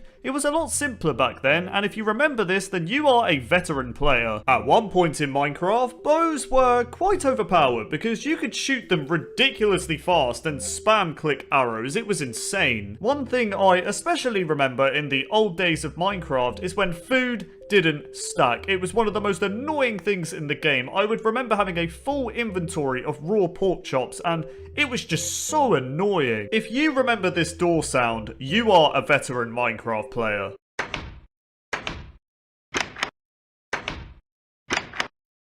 I miss this sound so much, man. Another feature I remember in the old days of Minecraft is that you could simply just punch a sheep and it would drop wool. Nope, you didn't have to use shears or anything like that. You could just punch it and it would drop wool. It was ridiculous. Do you guys remember before version beta 1.8 when you could toggle your render distance and fog by pressing the F key on your keyboard? I was quite annoyed when they got rid of it, to be honest, because I found it quite useful as my PC back then was terrible. Oh my god, do you guys remember in Minecraft when fences didn't connect to solid blocks? Because I do, and it was very frustrating. Another thing that was really annoying about fences is that they used to be a full block, making walking around them just really tedious and annoying. I don't think you even need to be an old school Minecraft player to remember this, and that is the old hurt sound. I'm sure all of you watching this video remember this. Take a listen. It still makes me so sad to this day that they even removed this. I loved it so much.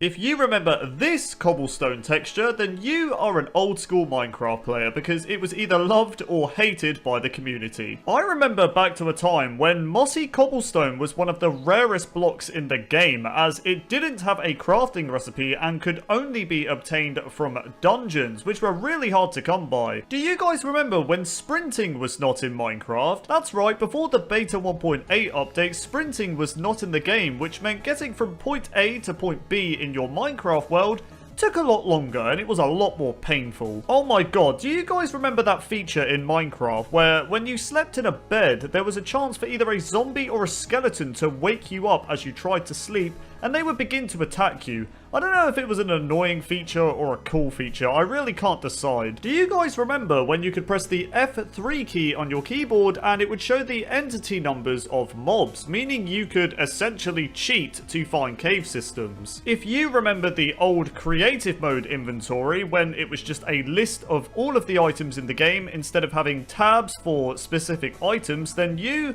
are a Minecraft veteran. I remember this old creative mode inventory and it was really annoying to navigate through. I really prefer the new one. Do you guys remember back to a time where pigs were the only animal in Minecraft that would drop food? Sheep, cows and chickens didn't drop any food, which was kind of frustrating to be honest, and it made finding food quite difficult. I'm sure a lot of you old school players will remember when the chest was a full block and looked like this, and the fact that it didn't have an open and closing animation. chests were a lot more simple back in the day. Do you guys remember when mobs weren't as smart and they couldn't walk around walls, for example? This basically meant that creepers would just jump scare you when you would walk past the wall, and it was terrifying.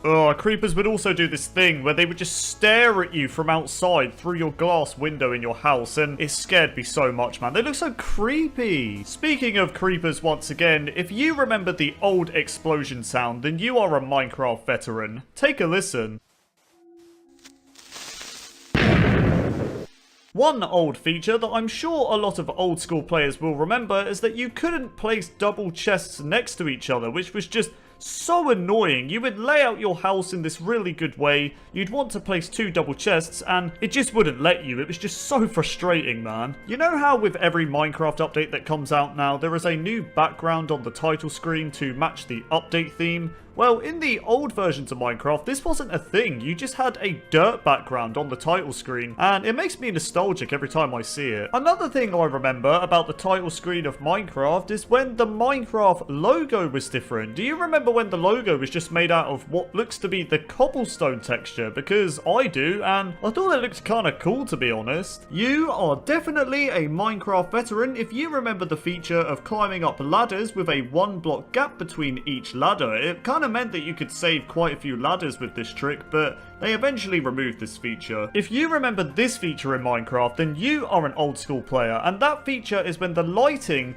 would change in stages when it was getting dark, and oh my god, it looked so scary just gradually watching the light change. Do you guys remember the old crafting recipe for fences? Because I still do it to this day. So in Minecraft today, fences are crafted with 2 sticks and 4 planks, but in older versions of Minecraft, they were crafted with 6 sticks. But I still do this crafting recipe to this day. I just can't get it out of my head. I always get the recipe wrong when trying to craft fences. You know how in Minecraft, where if you press F5 twice on your keyboard, you can see the front-facing part of your skin? It's a really cool feature. Well, in the old versions of Minecraft, you couldn't do this. You could only press F5 once and see the back of your skin, which was really depressing, to be honest, because I wanted to see what my skin looked like in full form, but I couldn't. Do you guys remember when you could only have 5 Minecraft worlds? It really meant that you had to make each world count, because there were only 5 world slots. Before creative mode and commands were even a thing in Minecraft, players back in the day had to rely on mods such as single player commands and too many items, which allowed you to spawn in items and fly around and things like that. Things you could do in Minecraft today, but you couldn't back then without the use of mods. Do you guys remember back to a simpler time when beds were not in Minecraft? Because I do.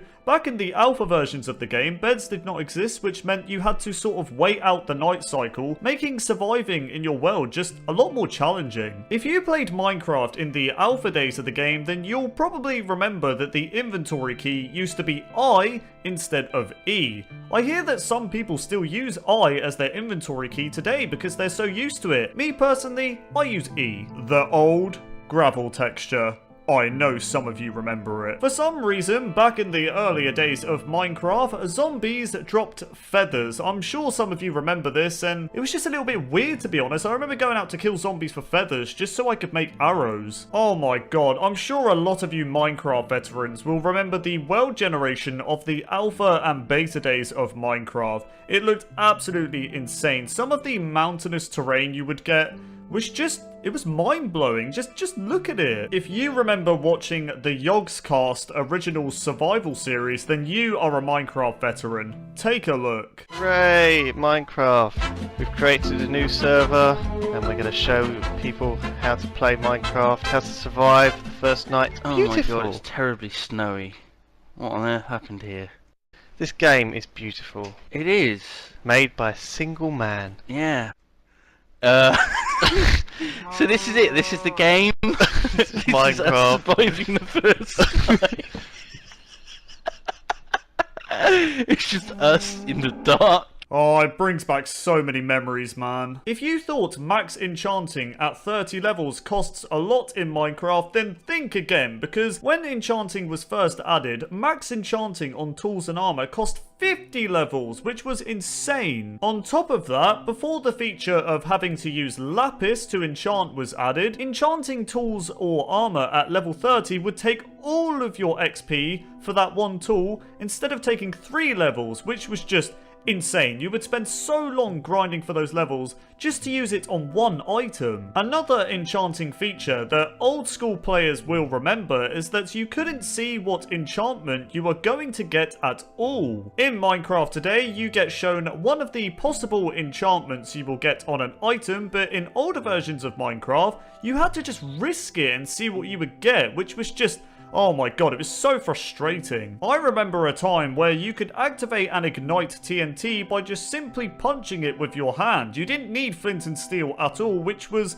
pretty awesome, not gonna lie. If you remember the infamous Minecraft seed Glacier, then you are a Minecraft veteran. It was basically a seed in the beta days of Minecraft that just gave you this awe-inspiring world generation. It looked absolutely fantastic. Just look at it. You should honestly go back to beta 1.7.3 and try out this seed, because seriously, you will be blown away at how amazing it looks. In Minecraft today, we have these things called advancements, where you basically complete little tasks in Minecraft, but do you guys remember when achievements were in the game? They were very similar to enchantments, but they were just a little bit different, and I will always remember these. Before beta 1.8, when the hunger bar was added into Minecraft, there was no eating animation in the game, so when you would consume a cooked pork chop, you'd simply just right click on it and boom, it would be gone. There would be no nom nom nomming on the item. It would just disappear when you'd right click on it. If you played Minecraft Alpha before biomes were added into the game, then you will remember when Minecraft worlds looked like this. There was just one type of grass, and it was this really bright green looking grass, and I have to say it made your Minecraft worlds look very bright but very unique. Do you guys remember this? When you or your friend died in Minecraft, their body would just disappear and die instead of having a death animation, which looked a bit weird, not gonna lie. Do you remember when village structures were added in beta 1.8, but no villagers were added to spawn yet, making the village itself very creepy and sort of empty? I remember playing the game and just encountering a village, but there was just nothing there. It was just really weird to be around it. Oh my god, another thing I remember is when mining the crafting table and the furnace took absolutely ages. You could use an axe on a crafting table, it would still take forever. Use a diamond pick on a furnace, it would still take forever. You probably don't even need to be a Minecraft veteran to remember this, but do you remember when you could spam click your sword? I'm sure a lot of you do, and a lot of people got mad when this was changed. Were you guys one of them? Let me know in the comments below. I'm sure some of you remember back to a time where fire in Minecraft used to spread insanely fast, so if you started a fire in your world, it was going to be very devastating. You are indeed a Minecraft veteran if you remember when you could block with your sword instead of blocking with your shield. Back in the earlier days of Minecraft, items such as stairs, fences, pressure plates, cacti, and other blocks looked absolutely huge when thrown on the ground. I mean, just look at them. I'm sure some of you remember this bug. It looked so funny, and if you do remember it, then you are a Minecraft veteran. Do you guys remember when caves in Minecraft were only made out of stone? You wouldn't find blocks such as granite, diorite, or andesite blending in with the stone. You'd only find stone, which made the caves look a lot more simple back then. In the alpha and beta days of Minecraft, the zombie pigmen used to drop a cooked pork chop upon death, making them one of the strongest food sources in Minecraft. And if you remember this, then you are a Minecraft veteran. The old lava texture. I know some of you remember this, and if you do remember this texture, then you are a Minecraft veteran. If you were one of those Minecraft players a few years back that made your house out of diamond blocks in creative mode, then you are a Minecraft veteran. I just remember a lot of people doing that back in the day. Were you one of them? Let me know in the comments. You are definitely a Minecraft veteran if you remember this, and that is when you would come across these massive holes in your Minecraft world, which are otherwise known as chunk errors, and they'd look like this. Oh my god, if you played Minecraft in the alpha days of the game, then you will remember how annoying this was, and that was when leaves didn't decay after you broke a tree. It was so frustrating. You know, you'd just be chopping down a bunch of trees in your world, and then you'd notice that all the leaves from that tree aren't disappearing because they wouldn't decay unless you manually broke them yourself. Back in the earlier days of Minecraft, there was a time where the infamous enchanted golden apple had a crafting recipe. That's right, the enchanted golden apple, or the notch apple, could be crafted with 8 gold blocks and 1 apple, which some considered to be quite overpowered due to the effects of the apple giving the player. This resulted in the crafting recipe for the enchanted golden apple to be removed in the 1.9 combat update in 2015. You can still find enchanted golden apples in your Minecraft world, but they are extremely rare and can only be found in structures such as dungeons and mineshafts. But with all that said, if you remember the crafting recipe for the notch apple, then you are a Minecraft veteran. Oh my god, do you guys remember when creative mode was first added in beta 1.8 and mobs could attack you? It was the most annoying thing ever. I'd be building my house in creative mode, you know, peacefully, and a creeper would just come up to me and blow it up. Do you guys remember when you couldn't toggle your brightness in Minecraft? Because I do. This resulted in cave systems back in the day being extremely hard to see in. If you didn't have any torches, you were not able to see anything in caves. Nowadays in Minecraft, you could literally have your brightness on full and explore a cave and sort of see without even having a torch. It's kind of crazy. Do you guys remember back to a time when you would find dungeons generated on the surface in your Minecraft world? Because I do. You'd just be walking around in a desert biome, minding your own business, and suddenly you'd come across this big square hole with either an exposed dungeon in it or a dungeon that's just covered in some sand and would require you to dig it out. I also remember the spawner and the 2 chests having a sand block on top of them, making you know exactly where they were when clearing out the dungeon. I remember back to a time when cookies were one of the hardest foods to obtain in Minecraft, and I will tell you why. So cookies in Minecraft are crafted with wheat and cocoa beans, but cocoa beans in the beta days of Minecraft could only be found in dungeon chests. That's right, you couldn't find them any other way,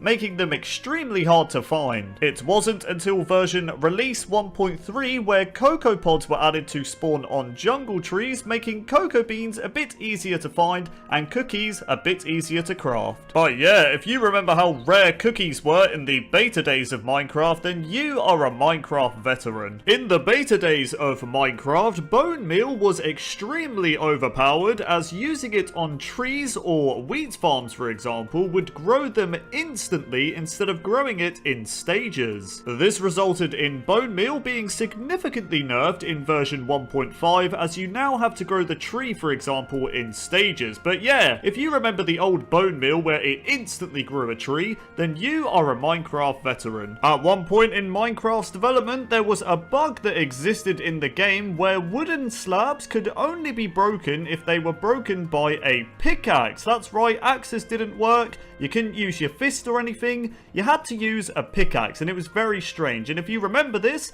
then you are a Minecraft veteran. This next feature is going to sound really random, but if you remember when the villager had the testificate name tag above their head when they were first added into the game, then you are a Minecraft veteran, because they were added all the way back in beta 1.9 in 2011, which was a really long time ago. So yeah, if you remember this feature, then you are an old school player.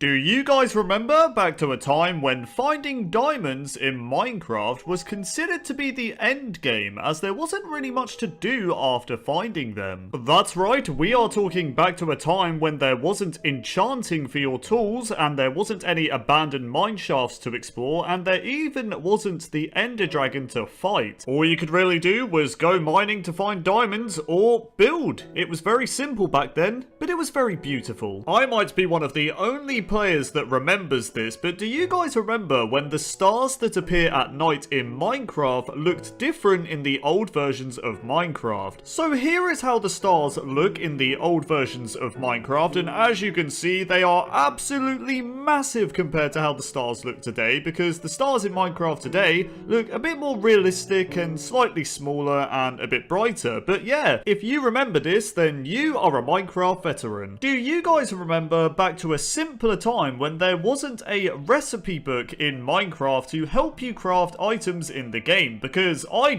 remember not knowing how to craft something, and it really bothered me that I had to just Google it because you didn't get any help in the game. You had to figure out how to craft things for yourself, and I kind of liked that challenge, to be honest. Creative mode was added into Minecraft in version beta 1.8 in 2011. In beta 1.8, when you made a creative world, you would always spawn with a bunch of blocks in your hotbar, which I found kind of annoying, to be honest, because I'd always just swap them out for different items. Now, if you remember this, then you are a Minecraft veteran. Oh my god, do you guys remember back to a time when the max build height in Minecraft was 128 blocks? Because I remember building up to the build height back in the day and seeing the clouds being level with me, which was really weird. Now the build height in Minecraft is 256, so it's double what it was back in the day. I might be the only one who remembers this, but do you guys remember in the old versions of Minecraft, more specifically Alpha and Beta, when the animals would just jump around a lot more? I don't know what it was. You'd just be seeing a sheep, for example, just jumping all over the place. That's all they do. They just jump around until you killed them, I guess. You will only remember this if you are a Minecraft veteran, and that is when the texture for the steak in Minecraft today originally belonged to the cooked pork chop for the pig in the earlier days of Minecraft. That's right guys, before beta 1.8, the pig was the only animal that dropped meat, which meant they used this texture for the cooked pork chop, and when the cow was given a food drop, they got the texture instead, and the pig got a new cooked pork chop texture, which of course looks like this. If you remember this Minecraft launcher, or this Minecraft launcher, or this Minecraft launcher, then congratulations, because you are a Minecraft veteran. Do you guys remember back to a time when the crafting table wasn't actually called the crafting table in Minecraft? Nope, instead it was actually called the workbench, and if you remember this, then you are a Minecraft veteran. Back in the earlier days of Minecraft, in the alpha and beta days of the game, swords in Minecraft used to be a lot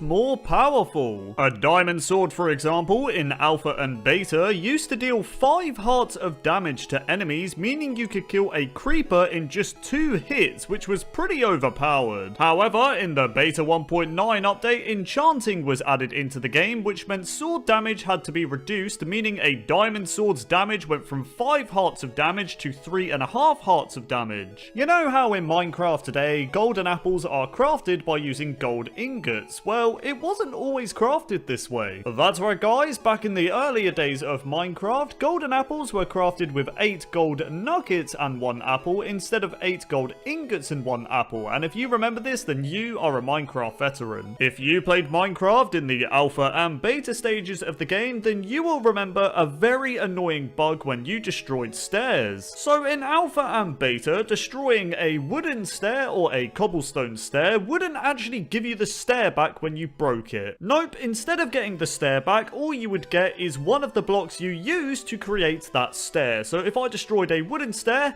I'd only get 1 wooden plank back, and I was just like, alright, thanks for that. Most villagers that you come across in Minecraft today will probably have these grass pathways that look like this. However, if you played Minecraft a few years ago, you will probably remember that the villages were made out of gravel pathways instead of grass pathways, and the gravel pathways looked like this. But yeah, if you remember the gravel paths in villages, then you are a Minecraft veteran. Which one do you prefer, grass or gravel? Let me know in the comments.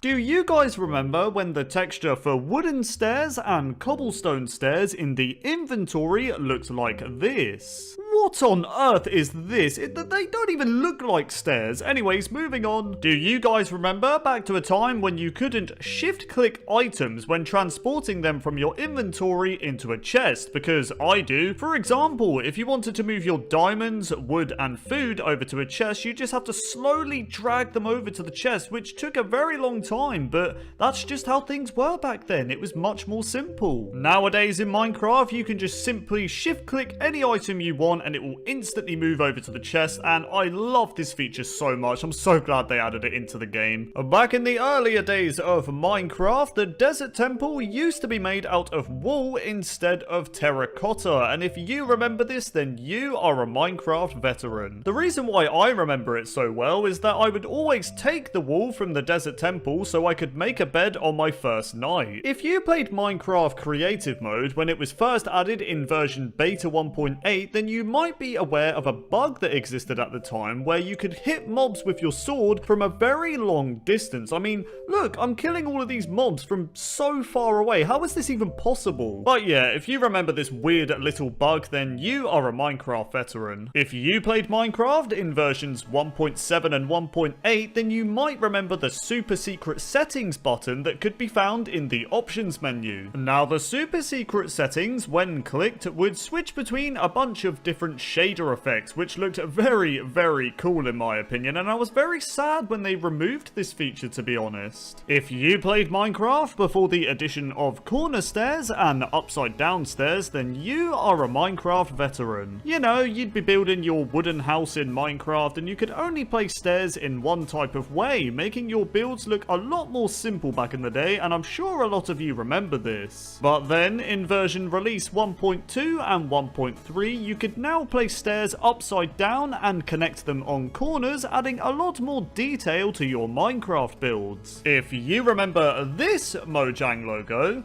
or this Mojang logo, or this Mojang logo, then congratulations, because you are a Minecraft veteran. This next one goes out to my old school Minecraft alpha players, and that is back to a time when cacti was slightly more realistic, as when you went to break the cacti, you would actually take half a heart of damage, as you can see, which was kind of cool, to be honest. I mean, it makes sense when you go to punch some cacti that it's gonna hurt you. Do you guys remember back to a time when you would craft a cake in Minecraft and it would take your buckets as well? I mean, what's this rubbish? I go to create a cake and it takes my buckets as well. What's up with that? I'm supposed to get them back. Do you guys remember back to a time when there was a secret crafting recipe to craft chain armor in Minecraft? Because I do. So prior to the Minecraft 1.8 update, the player could spawn in fire by using commands, and they could use that fire to craft chain armor, as you can see. I remember being amazed when I discovered this, but yeah, they removed the ability to spawn in fire blocks in 1.8, so you can no longer craft chain armor, but yeah, it was such a cool little thing back in the day. I'm sure a lot of you are going to remember this one because it was so frustrating. Do you guys remember when you started drowning underwater, that it would actually pull you down as you were drowning, so it would be so hard to swim back up, and it would just pretty much kill you. It was so... oh my god, it was so annoying. I literally... I'm getting bad memories of this just thinking about it. I died so many times. If you played Minecraft multiplayer in the earlier days of Minecraft with your friends, then you might remember when you encountered a dungeon that the spawner would always have a pig inside of it instead of the corresponding mob it was supposed to spawn. So say for example you found a zombie spawner, it would just have a pig inside of it instead, which was very strange. I think we can all agree that when you could block with your sword, that crouching and blocking with a sword to another player was just a sign of peace, and that you didn't want to attack or anything like that. It was just a sign of being nice, and I really miss doing this on servers, man. This next one is so nostalgic to me, and if you remember it, then you are a Minecraft veteran, and that is the old water sound. The old sound when you would splash around in the water, or land in the water, or anything like that. Take a listen.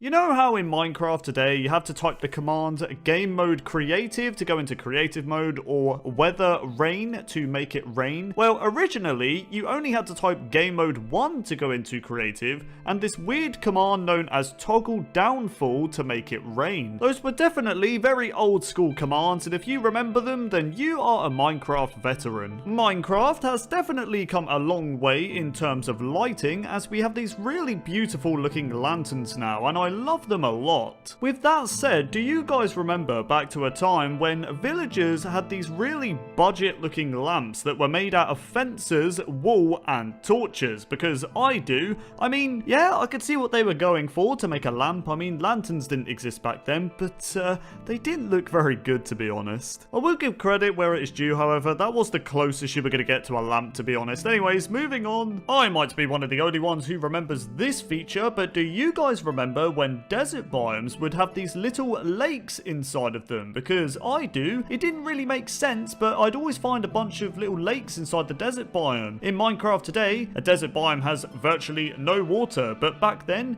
you'd find loads of these little lakes. Oh my god, do you guys remember back to a time when skeletons had absolutely terrible aim with their bow and arrow? Because I do. I mean, seriously, look at this. About 90% of this skeleton's arrows aren't going anywhere near me. His aim is, it's not so great. I mean, skeletons in Minecraft today are absolutely ridiculous. They pretty much have aimbot, to be honest, but skeletons back in the alpha and beta days, that they weren't very good. I'm one of those people in Minecraft who love to tame a bunch of wolves and give them different name tags and different collar colors. However, back in the earlier days of Minecraft, you couldn't have different collar colors or name tags, which meant you would have a bunch of tamed wolves that would all have a red collar, and I'm sure a lot of you remember this. If you guys remember the old sounds for when you shot a bow and when an arrow landed somewhere, then you are a Minecraft veteran. Take a listen.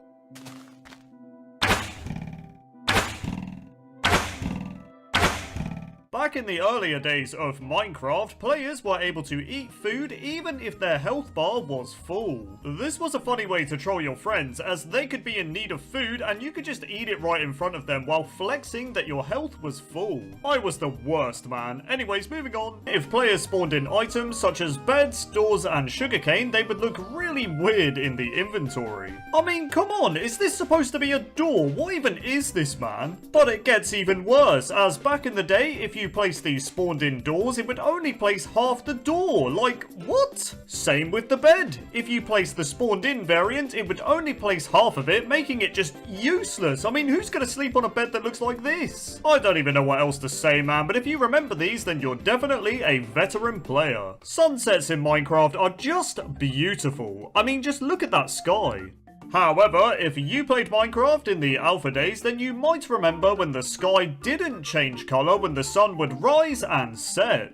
It looks so weird, man, I just can't unsee it. The old texture for diamonds. Now, the diamond texture wasn't even changed that long ago, but when I look at the old diamonds, I get so nostalgic, man. I mean, I think back to when I first found diamonds in the beta days and how happy I was. So yeah, the original diamond texture will always be the diamonds I know and love. Back in the earlier days of Minecraft Pocket Edition, a block known as the Nether Reactor core was in the game. So the Nether Reactor was a player-built structure that when activated would spawn a giant tower that was entirely made of netherite. Inside said structure, you would find nether-related blocks such as glowstone dust, nether quartz, and more. Zombie pigmen would also spawn and automatically become hostile towards the player.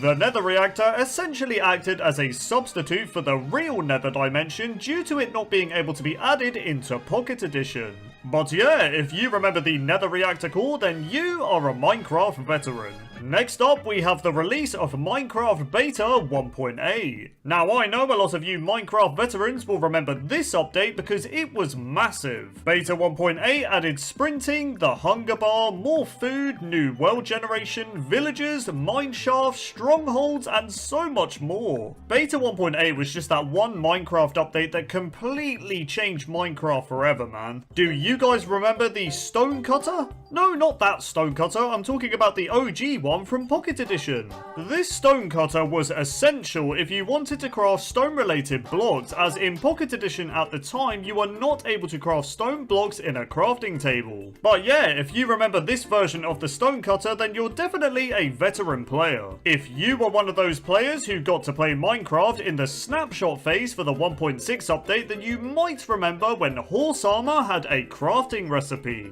That's right, diamond horse armor for example could be crafted with 6 6 diamonds and 1 wool. But yeah, when 1.6 was fully released, the horse armor crafting recipes were removed. But man, if you remember these crafting recipes, then you're just an old school player. There's nothing more to say. The rose. I miss the rose. I have mentioned the rose so many times on my channel that it's just becoming a meme at this point. I just miss it so much, man. I like the poppy, don't get me wrong, but why can't the rose and poppy just coexist with each other? Rest in peace, Rose, you will be missed. Speaking of roses, if you played the Pocket Edition version of Minecraft, then you will definitely remember the blue rose. Now, this blue rose was supposed to be a regular red rose, but due to hardware problems at the time, the rose had to be blue for some reason? Yeah, I don't really get it either, but if you remember this blue flower, then you're definitely a veteran player. Another feature in Minecraft Pocket Edition that veterans might remember was the ability to restore your health by sleeping.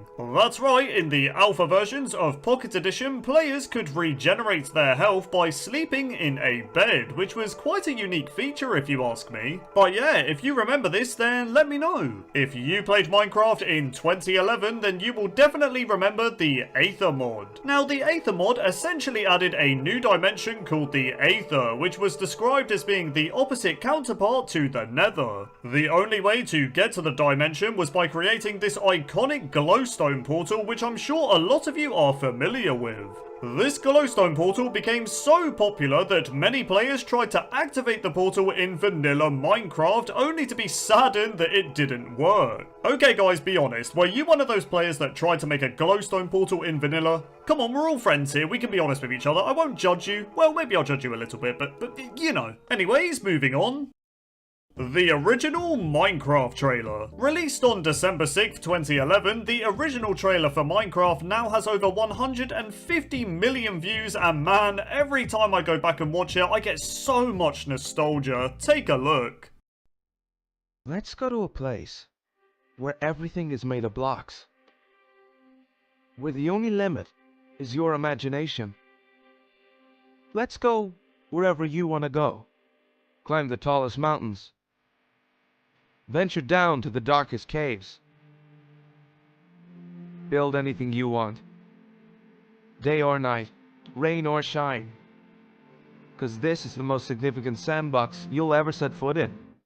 It's so beautiful, man. It gets me every time. If you played Minecraft during the alpha phase, then you'll definitely remember the play tutorial world button that you could never even select and play. That's right, for some reason the tutorial button was always greyed out, which made it quite mysterious, but I also found it really annoying because I wanted to see what it looked like. I mean, come on man, Minecraft console players had many tutorial worlds. This leads me to talking about the tutorial worlds on the Minecraft Console Edition. So if you were a veteran player for the Console Edition, you'll definitely remember the very first tutorial world from Title Update 1.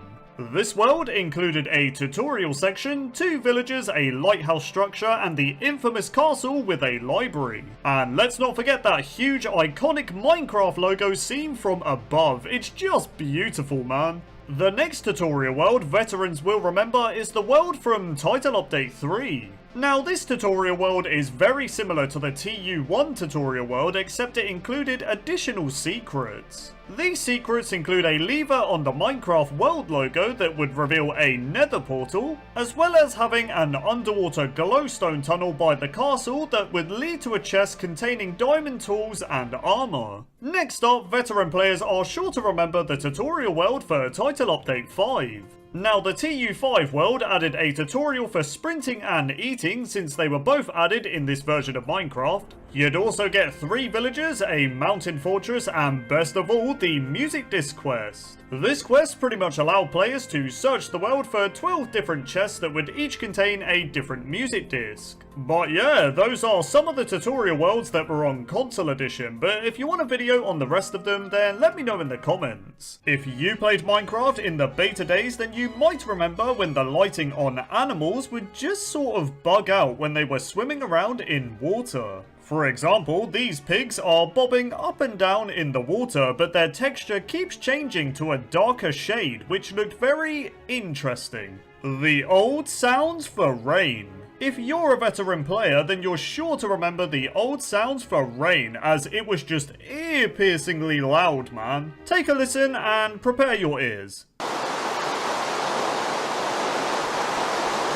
next up I'm going to be showing some Minecraft seeds that veteran players will most definitely remember. The first seed we have on our list is an infamous seed that only worked in Minecraft versions 1.7 and 1.8. Now the seed I'm talking about is seed number 4. So upon creating the world with seed number 4, you'll be greeted by a small island containing lots of trees, some sheep, and a single cave entrance. Now if you enter the cave entrance, you'll instantly be greeted by a stronghold structure that also has the end portal nearby. This pretty much meant you had a really cool survival island seed containing only a stronghold, giving the player a very unique challenge back in the day. Anyways, if you remember seed number 4, then you're definitely a veteran player. The next seed veteran players might remember was a seed that allowed you to have 15 diamonds at your spawn point. So the seed is just a bunch of numbers and it only works from version 1.2 to 1.5. Upon creating the world, you'll be greeted by a jungle biome with a desert biome right next to it. Travel about 100 blocks from spawn and you'll quickly come across a desert temple and a desert village. The desert temple chest contained a generous 6 diamonds, but it got even better than that. That's right, if the player checked the blacksmith chest in the village, you'd find 9 more diamonds, giving you a grand total of 15. Now, this diamond seed was very popular among players back in the day, and you could probably see why. Back in the earlier days of Minecraft, between versions 1.2 and 1.6, one of the most unique, never seen before seeds was discovered by the community. Now, the seed I'm of course talking about is a seed known as Dossier. So upon spawning in with the seed, you'll be greeted by a plains biome containing a village. However, next to said village, there is a stone brick structure that lies within the water. Now, this structure was actually the entrance to the end portal room that's found within strongholds. That's right, there's no stronghold structure to explore, just a singular end portal room surrounded by the ocean. Now, if you remember this seed, then you were very lucky to experience something that had never really been seen before. Ravines! We've all found one. Usually they'll contain some iron, some coal, or a creeper falling on top of you. However, back in the earlier days of Minecraft, a seed existed during versions 1.2 to 1.6 where a ravine would hand everything to the player. I'm not joking, creating a world with the seed on screen would bless the player with this infamous ravine at spawn. Now, this ravine was famous due to being generated with both a stronghold and a mineshaft. I mean, just look at this, man. The stronghold's located near the top while the mineshaft is near the bottom. On top of that, the ravine was deep enough to contain up to 15 exposed diamonds, but I'm pretty sure there was more than that. But yeah, if you recognize using this Minecraft seed back in the day, then be sure to let me know in the comments. The next seed we have on our list is another infamous seed from the beta days of Minecraft that was called the worst seed ever. Now, despite being called the worst seed ever, it was very popular back in the day for how good it was. Who would have thought? So upon spawning into the world, you're greeted by an exposed dungeon with a zombie spawner, which were very hard to come by in Minecraft beta. If you look closer at the dungeon itself, you'll notice there's a hole within it that leads into a cave system. Keep following the cave all the way down and you'll find multiple cave systems and a generous amount of diamonds. Keep in mind this was all found below your spawn point, so yeah, it was definitely not the worst seed ever. If you're a Minecraft veteran and a lover of generated structures, then you might remember a seed that was most popular during the 1.6 update. So the seed contained 2 exposed strongholds, a desert pyramid, and a village all within your spawn point, which was very lovely. As loot goes, it's not that bad either. The dungeon contained horse armor, name tags, and music discs, whereas the pyramid had diamonds and emeralds. So yeah, if any of you recognize this iconic seed, then let me know in the comments. Seed 404. You either remember it or have never heard of it. So Seed 404 was a Minecraft seed in the beta days that became extremely popular due to the community creating a challenge known as the 404 challenge. The aim of the challenge was to spend your first Minecraft day collecting as many resources as you can. However, as soon as nighttime began to fall, you had to walk over to this big patch of gravel that's found within the spawn point. Then you had to break the gravel and watch the rest of it fall as it reveals a deep cave system that plunges into darkness. In other words, the gravel revealed a very scary cave. cave. The player then had to enter the unforgiving cave system and try to survive down there for as long as possible. You weren't allowed to use torches either, making it very difficult to see within the caves. So yeah, if you remember the 404 challenge from the beta days, then you're definitely an old school player. When the chest was first added in dev, you couldn't craft it. The only chests you'd find were the ones in the structure you'd spawn in when you created the world. Additionally, these chests would contain every block and item that was added into Minecraft at the time. The chest is one of the only blocks in vanilla Minecraft that can naturally generate in all 3 dimensions, which is the overworld, the nether, and the end. If you have a double chest and store it with maxed out shulker boxes, then you are able to store up to 90,000 items within said double chest. Now that is a lot of items. Back in the earlier days of Minecraft, in the alpha and beta days, players were able to place torches on chests. This was done by placing a torch on a glass block that's next to a chest. You could also place a torch on top of the chest by putting the torch on an air block that is between the dirt and the chest itself. In Minecraft Bedrock Edition, there is an exclusive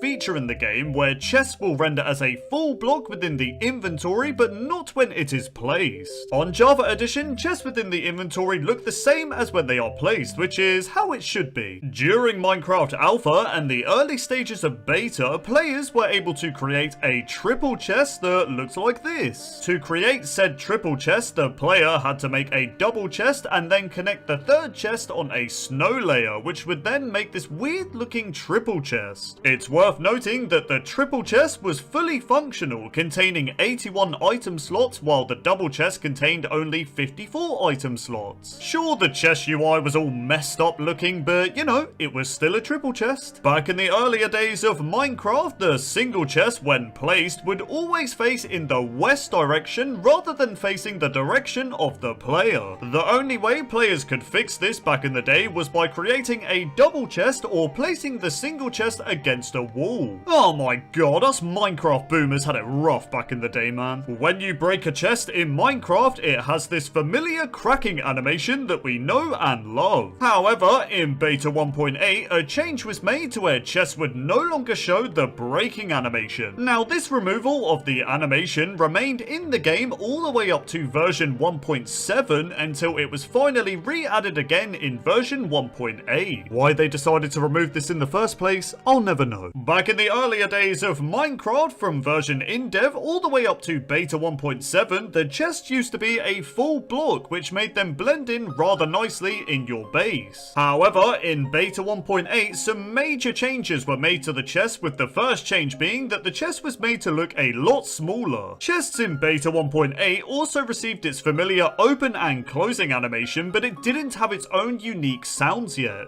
This meant the chest at the time used to use the old door sound when you opened and closed it. Take a listen.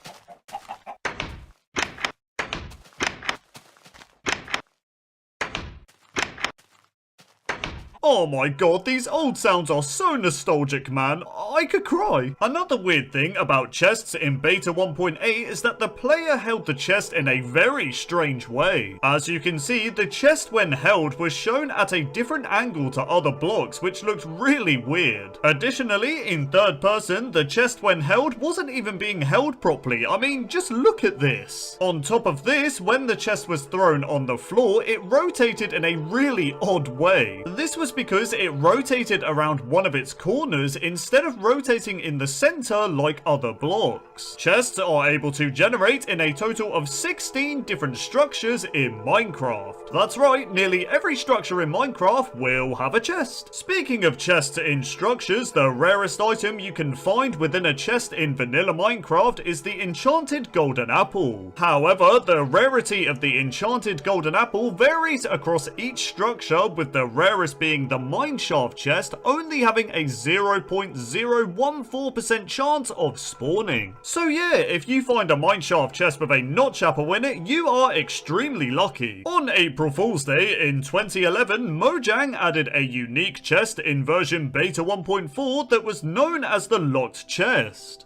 This chest would naturally generate in a random location within each new chunk of your world, and the chest couldn't be broken by anything apart from explosions. If you try to open the locked chest, a message would appear stating that you needed a Steve Co supply crate key to open it and that you could purchase one at the Minecraft store. Clicking the Go to Store button would bring the player to an April Fool's shop page on the Minecraft website, which then allowed you to add all these fake items to a cart. I'm not gonna lie, a creeper saddle sounds kinda cool. So yeah, this naturally generated locked chest in beta 1.4 developed into this huge April Fool's prank, and players loved it. When chests were a full block in the alpha and beta days, the large chest had a line going down the middle of its texture. In Minecraft today, this line is nowhere to be seen, and I'm glad because it looked a bit weird. Back in the earlier days of Minecraft, from alpha to beta 1.4, players were not able to shift click their items into the chest. Oh, a pain I remember all too well. That's right, us veterans had to painfully drag our items into the chest like a bunch of peasants. It was so lame, man. But then in beta 1.5, shift clicking was added. Well, sort of. The feature kind of developed over the years. The locked chest I mentioned earlier in beta 1.4 was very interesting because when it was placed, it emitted a light level of 15, which was one level lighter than a torch. These chests likely emitted light so they could easily be spotted by players at night time for the April Fool's event. It still looks weird seeing a chest emit light though, I can't lie. In version 1.3, a mind-blowing change was made to the large chest inventory title. That's right, before 1.3 it was called the large chest, but in 1.3 it was renamed to the large chest? Yep, you heard me, the word chest received a capital C. How lovely. A more known fact, but every year on December 24th to December 26th, single and double chests will have their textures changed to Christmas chests, which will closely resemble wrapped Christmas presents. When baby villagers are standing on a bed, they will bounce up and down on it, which looks pretty fun, not gonna lie. Back in the earlier days of Minecraft, the legs underneath beds were actually 2D and looked like this. However, in version 1.12, a change was made to where beds now have 3D legs, and that's how they remain today. Additionally, back when beds had 2D legs in Minecraft, a visual bug occurred when looking at the bed from a certain angle. So looking directly underneath the bed would make the bed legs completely invisible, which was rather strange.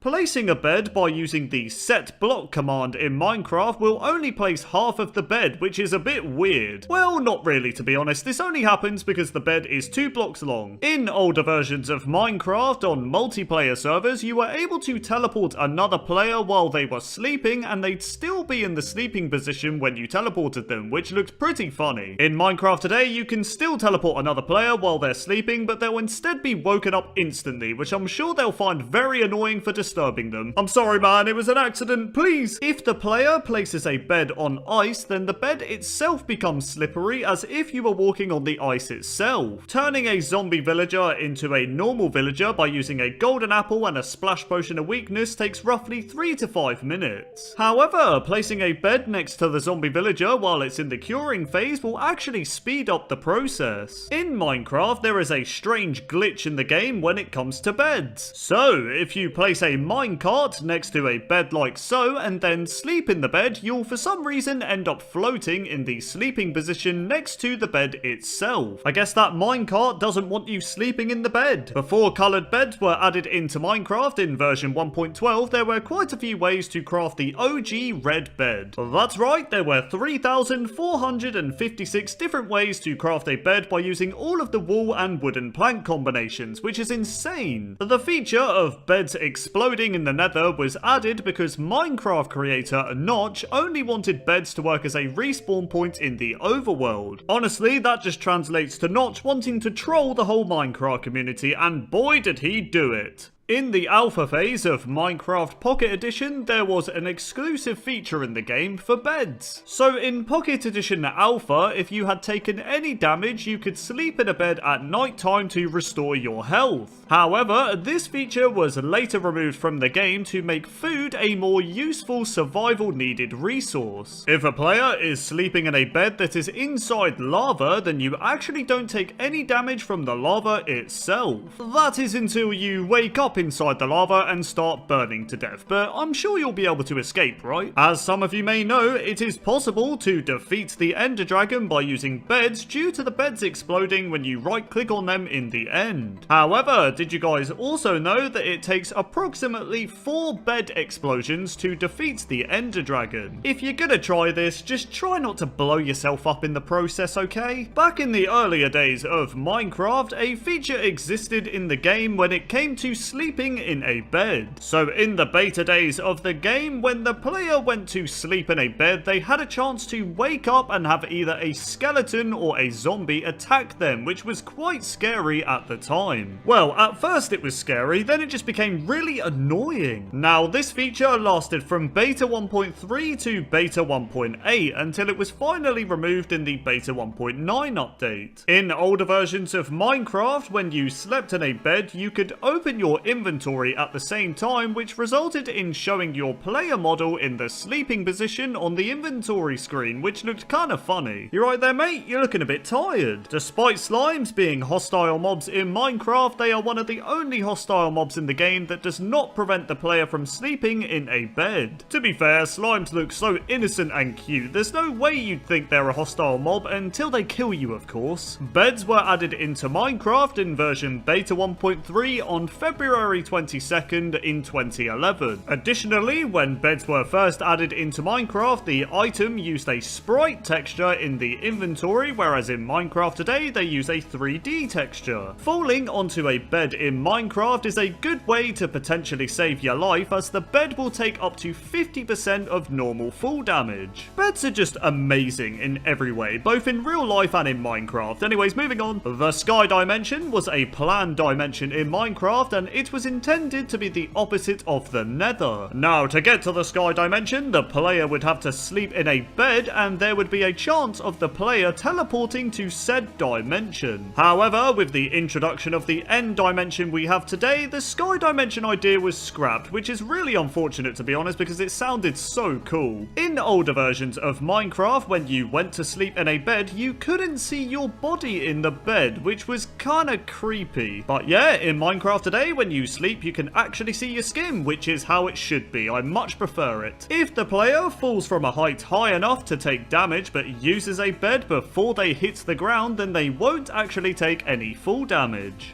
That is until you wake up from the bed. Cheers for that, bed. I thought you were going to save my life, but nope, you lied to me. I'm dead now. Thank you very much. Wow, I actually sounded genuinely annoyed just then. I'm fine, guys, I promise. Back in the earlier days of Minecraft, from beta 1.3 to beta 1.5, beds did not explode when you tried to sleep in them in the Nether. Instead, trying to sleep in a bed did, well, nothing. This is a bit anticlimactic. Anyways, moving on. The underneath part of a bed uses the exact same texture as the oak plank texture. See? A more known fact, but it is possible to sleep in a bed during the daytime if there is a thunderstorm. In Minecraft Bedrock Edition, the inventory textures for beds are actually using the old 2D sprite textures, which look like this. On Java Edition, however, beds use 3D inventory textures, which look like this. Another difference in Minecraft Bedrock Edition is the animation when you sleep in a bed. On Bedrock Edition, when you sleep in a bed, the animation starts with you looking up in the sky, and then you slowly tilt your heads towards the player's point of view. On Java Edition, however, it's not as cool, because when you sleep in a bed, you just instantly look at your player's legs. The villager was added into Minecraft in version beta 1.9 on September 22nd, 2011. When villagers were first added, they had no sounds and had a testificate name tag above their head to indicate that they were still in the testing phase. On top of this, villagers in 2011 2011 had the same mob AI as pigs, meaning they always just walked around aimlessly, which looked pretty funny. At the time of me making this video, there are a total of 105 unique villager skins in Minecraft, which is more than I thought. You are actually able to give villagers armor, which is very useful if you want to protect them. This is done by placing the armor in a dispenser and then dispensing the armor onto a nearby villager. Now, the armor itself won't be visually visible, but it will work as intended. Zombies hate villagers so much that they are still able to track and hunt down a villager that's under the invisibility effect. I mean, you have to give the zombie credit, it's quite smart. At sunset, most villagers in Minecraft will lay down in the nearest bed and remain there until morning. However, the green nitwit villager will stay up later before sleeping and also wake up later in the morning. That sounds a lot like me. Anyways, moving on. If you look closely at the fisherman villager, you'll notice that it has a fish on it. Oh really, Anthony? We never would have guessed, mate. So the fish you see on the fisherman villager is actually the old texture for the raw fish item. Now, this villager fish texture was intentionally done by Mojang as a nice little callback to the original fish texture we had in Minecraft. So we all know that we use emeralds as a currency to trade with villagers in Minecraft, but this wasn't always the case. That's right, when villager trading was first being developed, Mojang originally planned to add ruby ore and rubies into Minecraft as a currency to trade with villagers.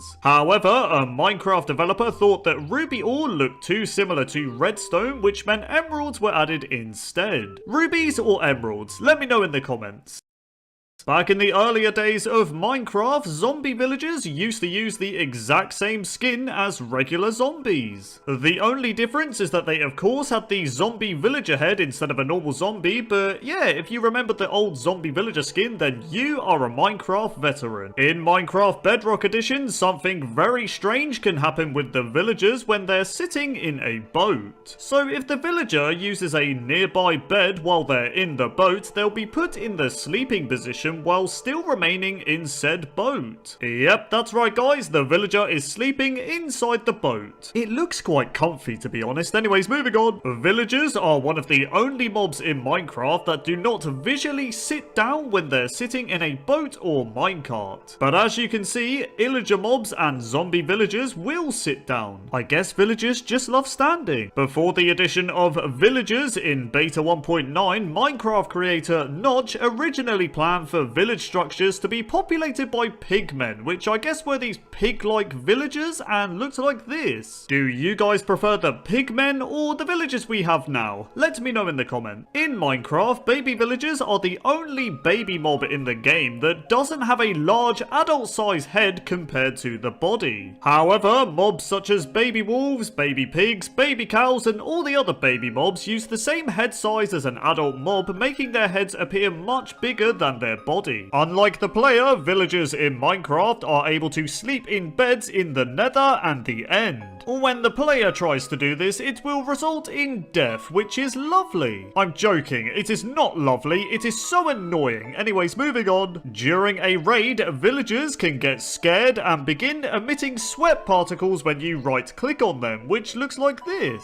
It's okay, villager, don't be scared, mate. The cleric villager that spawns in the Plains village actually wears a robe that has a certain mob on the back. That's right guys, this cleric villager is repping the creeper face robe. The appearance and concept of villagers were actually inspired by the shopkeepers from the 1993 game known as Dungeon Master 2. So we all know that villagers are able to open doors, but for some reason they cannot open trapdoors or fence gates. You okay there, villager? You're looking a bit stuck. Villagers in Minecraft are also able to climb ladders, as you can see. However, they do not recognize the ladders as paths and don't climb them deliberately, but hey, they can still climb them. On April Fool's Day 2014, Mojang announced that villagers had taken over Minecraft, and they were not joking. Well, actually they were joking since it was April Fool's Day, but you know what I mean. Anyways, on April Fool's Day 2014, everyone's skin on Minecraft was changed to a villager skin, and here's a screenshot of how it looked on a server. server, turning a zombie villager back into a normal villager with a golden apple and splash potion of weakness takes roughly 3 to 5 minutes. However, if you place a bed next to the zombie villager while it's in the curing phase, it will speed up the transition process. Another block that speeds up the zombie villager curing time are iron bars. That's right, if you place some iron bars around the zombie villager, it will too speed up the cure time. In Minecraft, if an iron golem and baby villager are present, there is a small chance the iron golem will hold out a poppy for the baby villager, which is very lovely. Now, this wholesome Minecraft feature is actually a reference to the 1986 Japanese animated movie that is known as Laputa Castle in the Sky. The green nitwit villager in Minecraft used to be called the generic villager. I much prefer the name nitwit because man, these guys are nitwits. Sorry mate, only joking. Well, not really. If the player defeats a raid, then you'll be granted with the Hero of the Village status effect. Now, when the player has said status effect, baby villagers will give the player a poppy as a thank you for saving the villagers, which is very wholesome. In the afternoon of a Minecraft day, all adult villagers apart from the nitwits will gather at the village bell for a town meeting, which is a very nice attention to detail. In the artwork for the Minecraft 1.6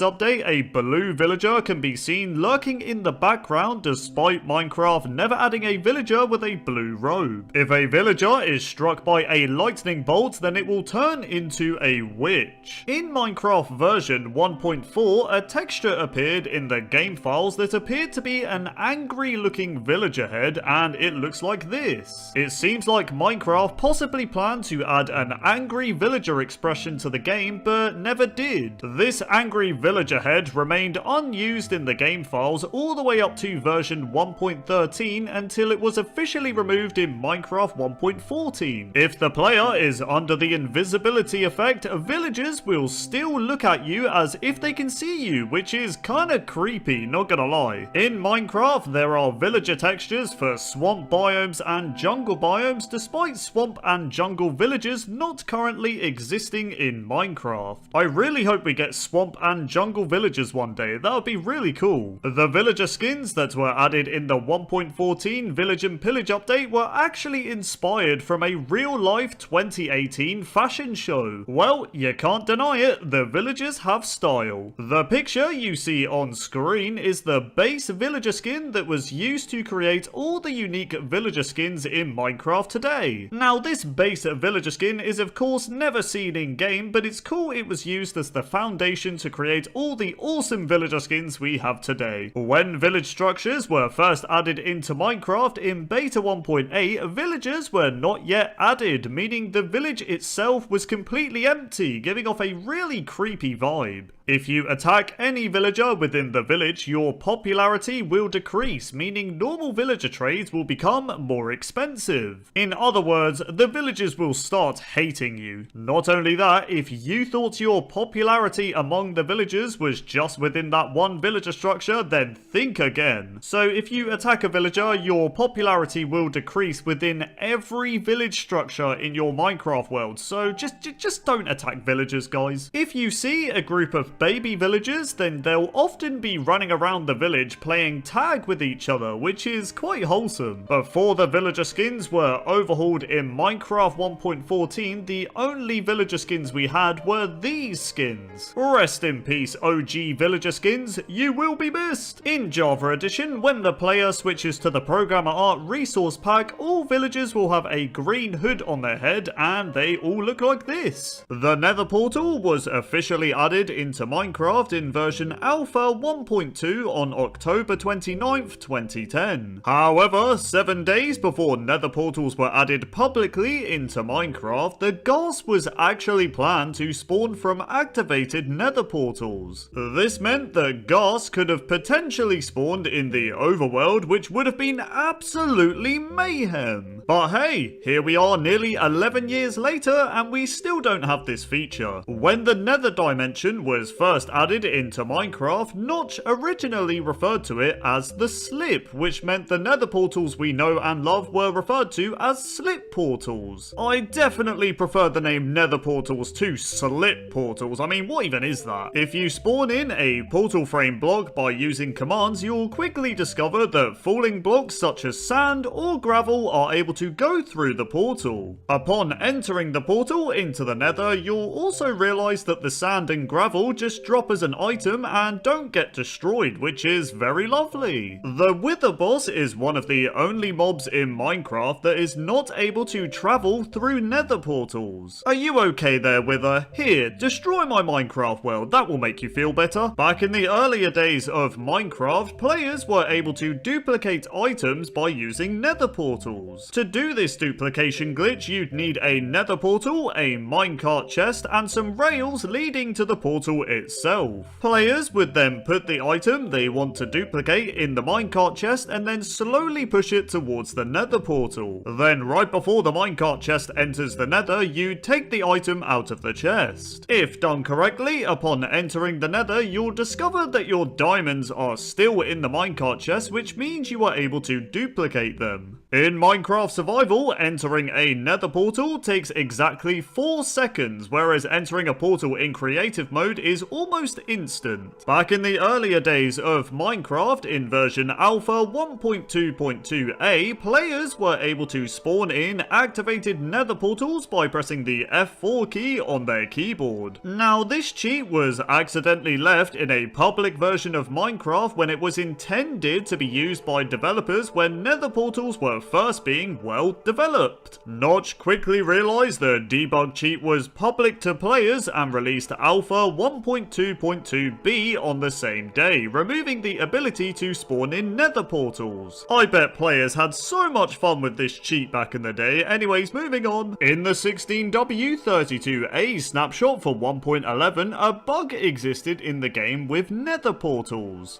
That's right, in said snapshot, if the player used a fishing rod and let the bobber go through a Nether portal, then it would crash the game for some reason. Yep, that's right, if you want to crash your game in this version, then just use a fishing rod on a Nether portal. Back in the earlier days of Minecraft, before version 1.7, a bug existed in the game with Nether portals. So, like I said, if you played Minecraft before 1.7, water would be completely invisible when trying to look at it through a Nether portal, which was very strange. On top of this, ice was also completely invisible to players when trying to view it through a Nether portal, yet lava, for example, was completely fine to look at.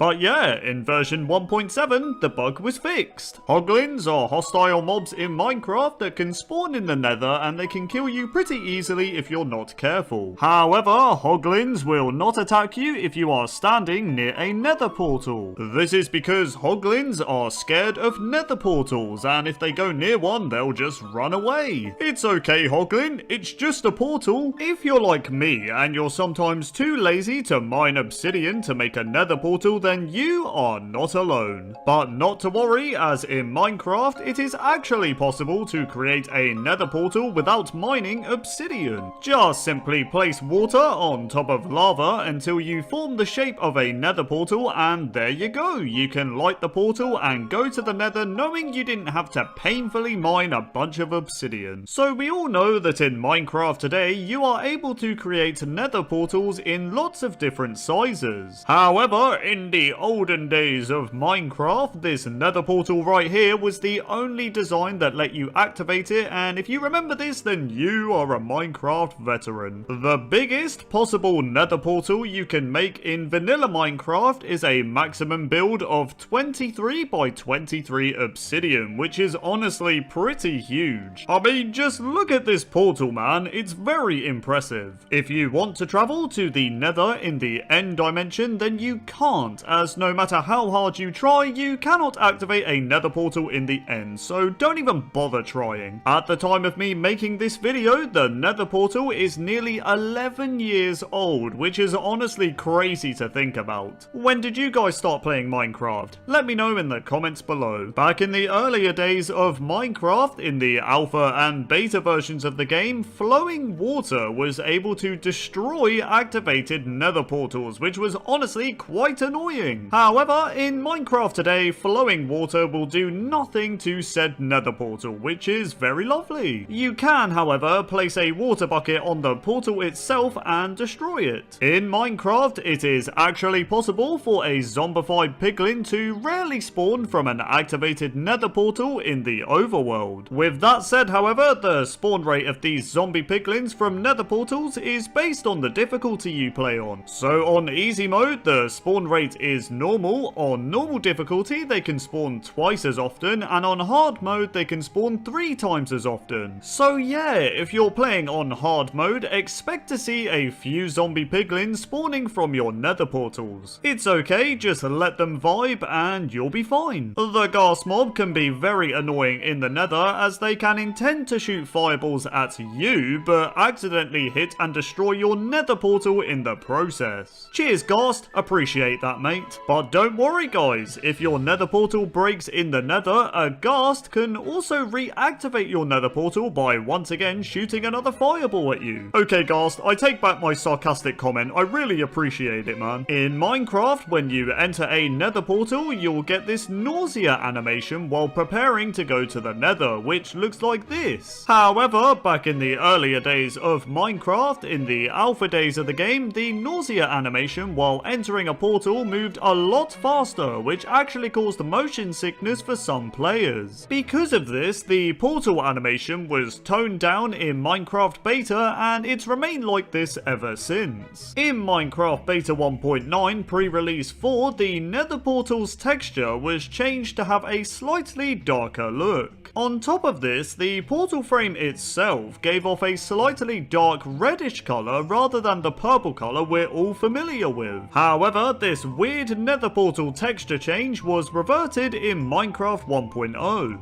The nether portal frame has the exact same hardness as bedrock, which means they're impossible to destroy with your fist or any tool in Minecraft. In older versions of Minecraft, trying to name a villager with a name tag would instead cause the trading interface to open. To counter this, players would have to stand inside of an activated nether portal and quickly name said villager. Before Minecraft version 1.8, players were able to spawn in the nether portal frame as an item by using the /give command. This meant you could have the portal frame in your inventory and also place it on the ground for you to enter into the nether if you wish. However, the ability to spawn in the nether portal frame as an item was removed, but you could still spawn it in by using the set block command, which is something I guess. The zombie was added into Minecraft in the survival test version on September 1st,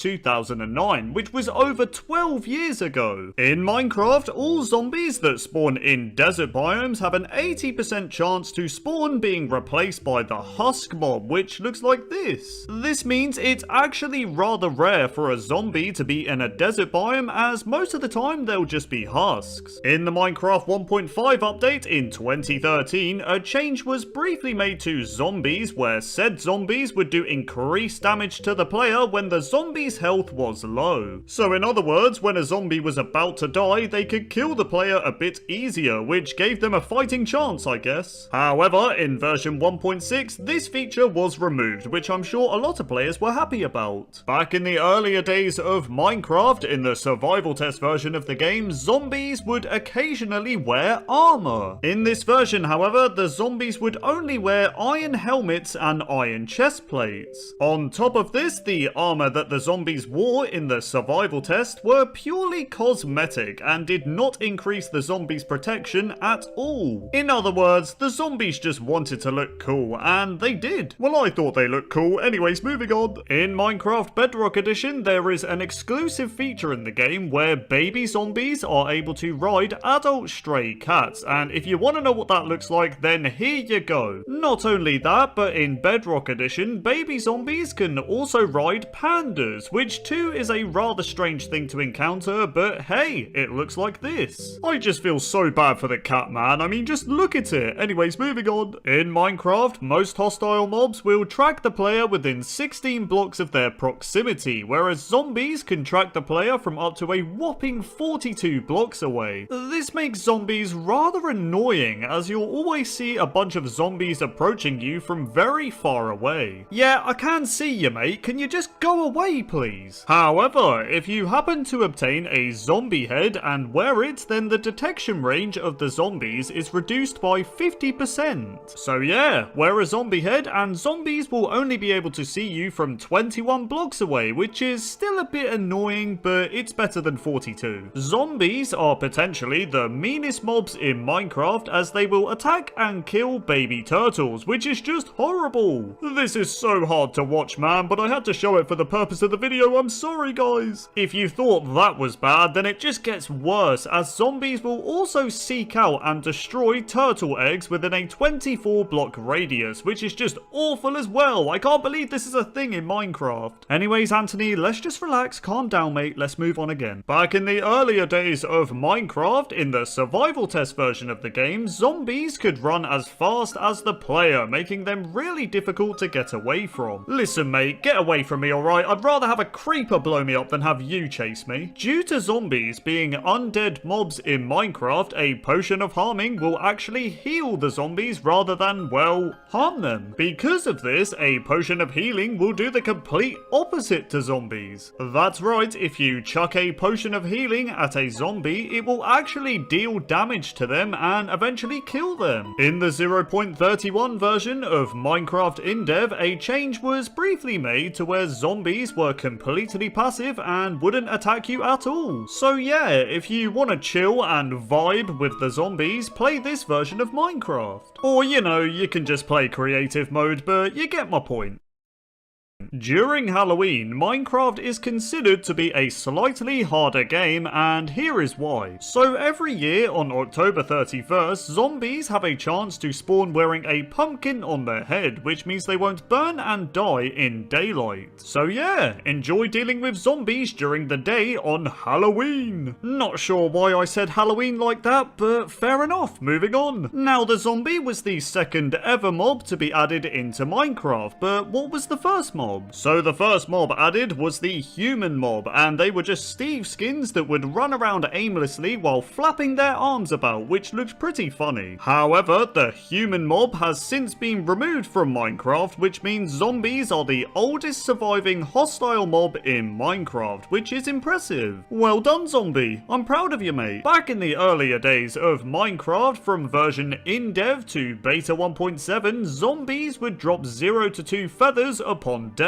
Now, if you remember this, then you are a Minecraft veteran. Additionally, the only reason zombies ever dropped feathers in Minecraft was because Notch had no idea what zombies should drop when they were killed. But hey, in Minecraft today, zombies drop all sorts of things now, but I kinda miss it when they dropped feathers, to be honest, because it made it quite easy to craft arrows. Anyways, moving on. On hard difficulty, zombies have a 48% chance to spawn wearing gold armor. They then have a 37% chance to spawn wearing leather armor, a 12% chance to spawn wearing chain armor, a 1% chance to spawn wearing iron armor, and finally, zombies have a 0.04% chance to spawn wearing diamond armor on hard difficulty, which is extremely rare. Now, if you've ever seen a zombie wearing diamond armor, then let me know in the comments, because I'm very curious to hear if you guys have ever encountered it. Zombies are actually able to spawn in the Nether, and here is why. So on hard difficulty, zombified piglins will occasionally spawn reinforcements when they are attacked by the player. Now most of the time the reinforcements will just be more zombified piglins, but sometimes zombies can be a part of the reinforcements as well, which is pretty cool. Back in the earlier days of Minecraft, when zombies were standing inside of a cobweb, they would not burn in sunlight for some reason. Instead, they'd just chill in the cobweb and vibe during the daytime, which I'm sure zombies absolutely loved. The zombie head item I mentioned earlier in the video can only be obtained from a very rare scenario. So players can only obtain a zombie head if a charge creeper explodes and kills a nearby zombie. So yeah, be careful of the charge creepers. If a husk ever happens to be underwater, then it will turn into a normal zombie after vibing there for 30 seconds.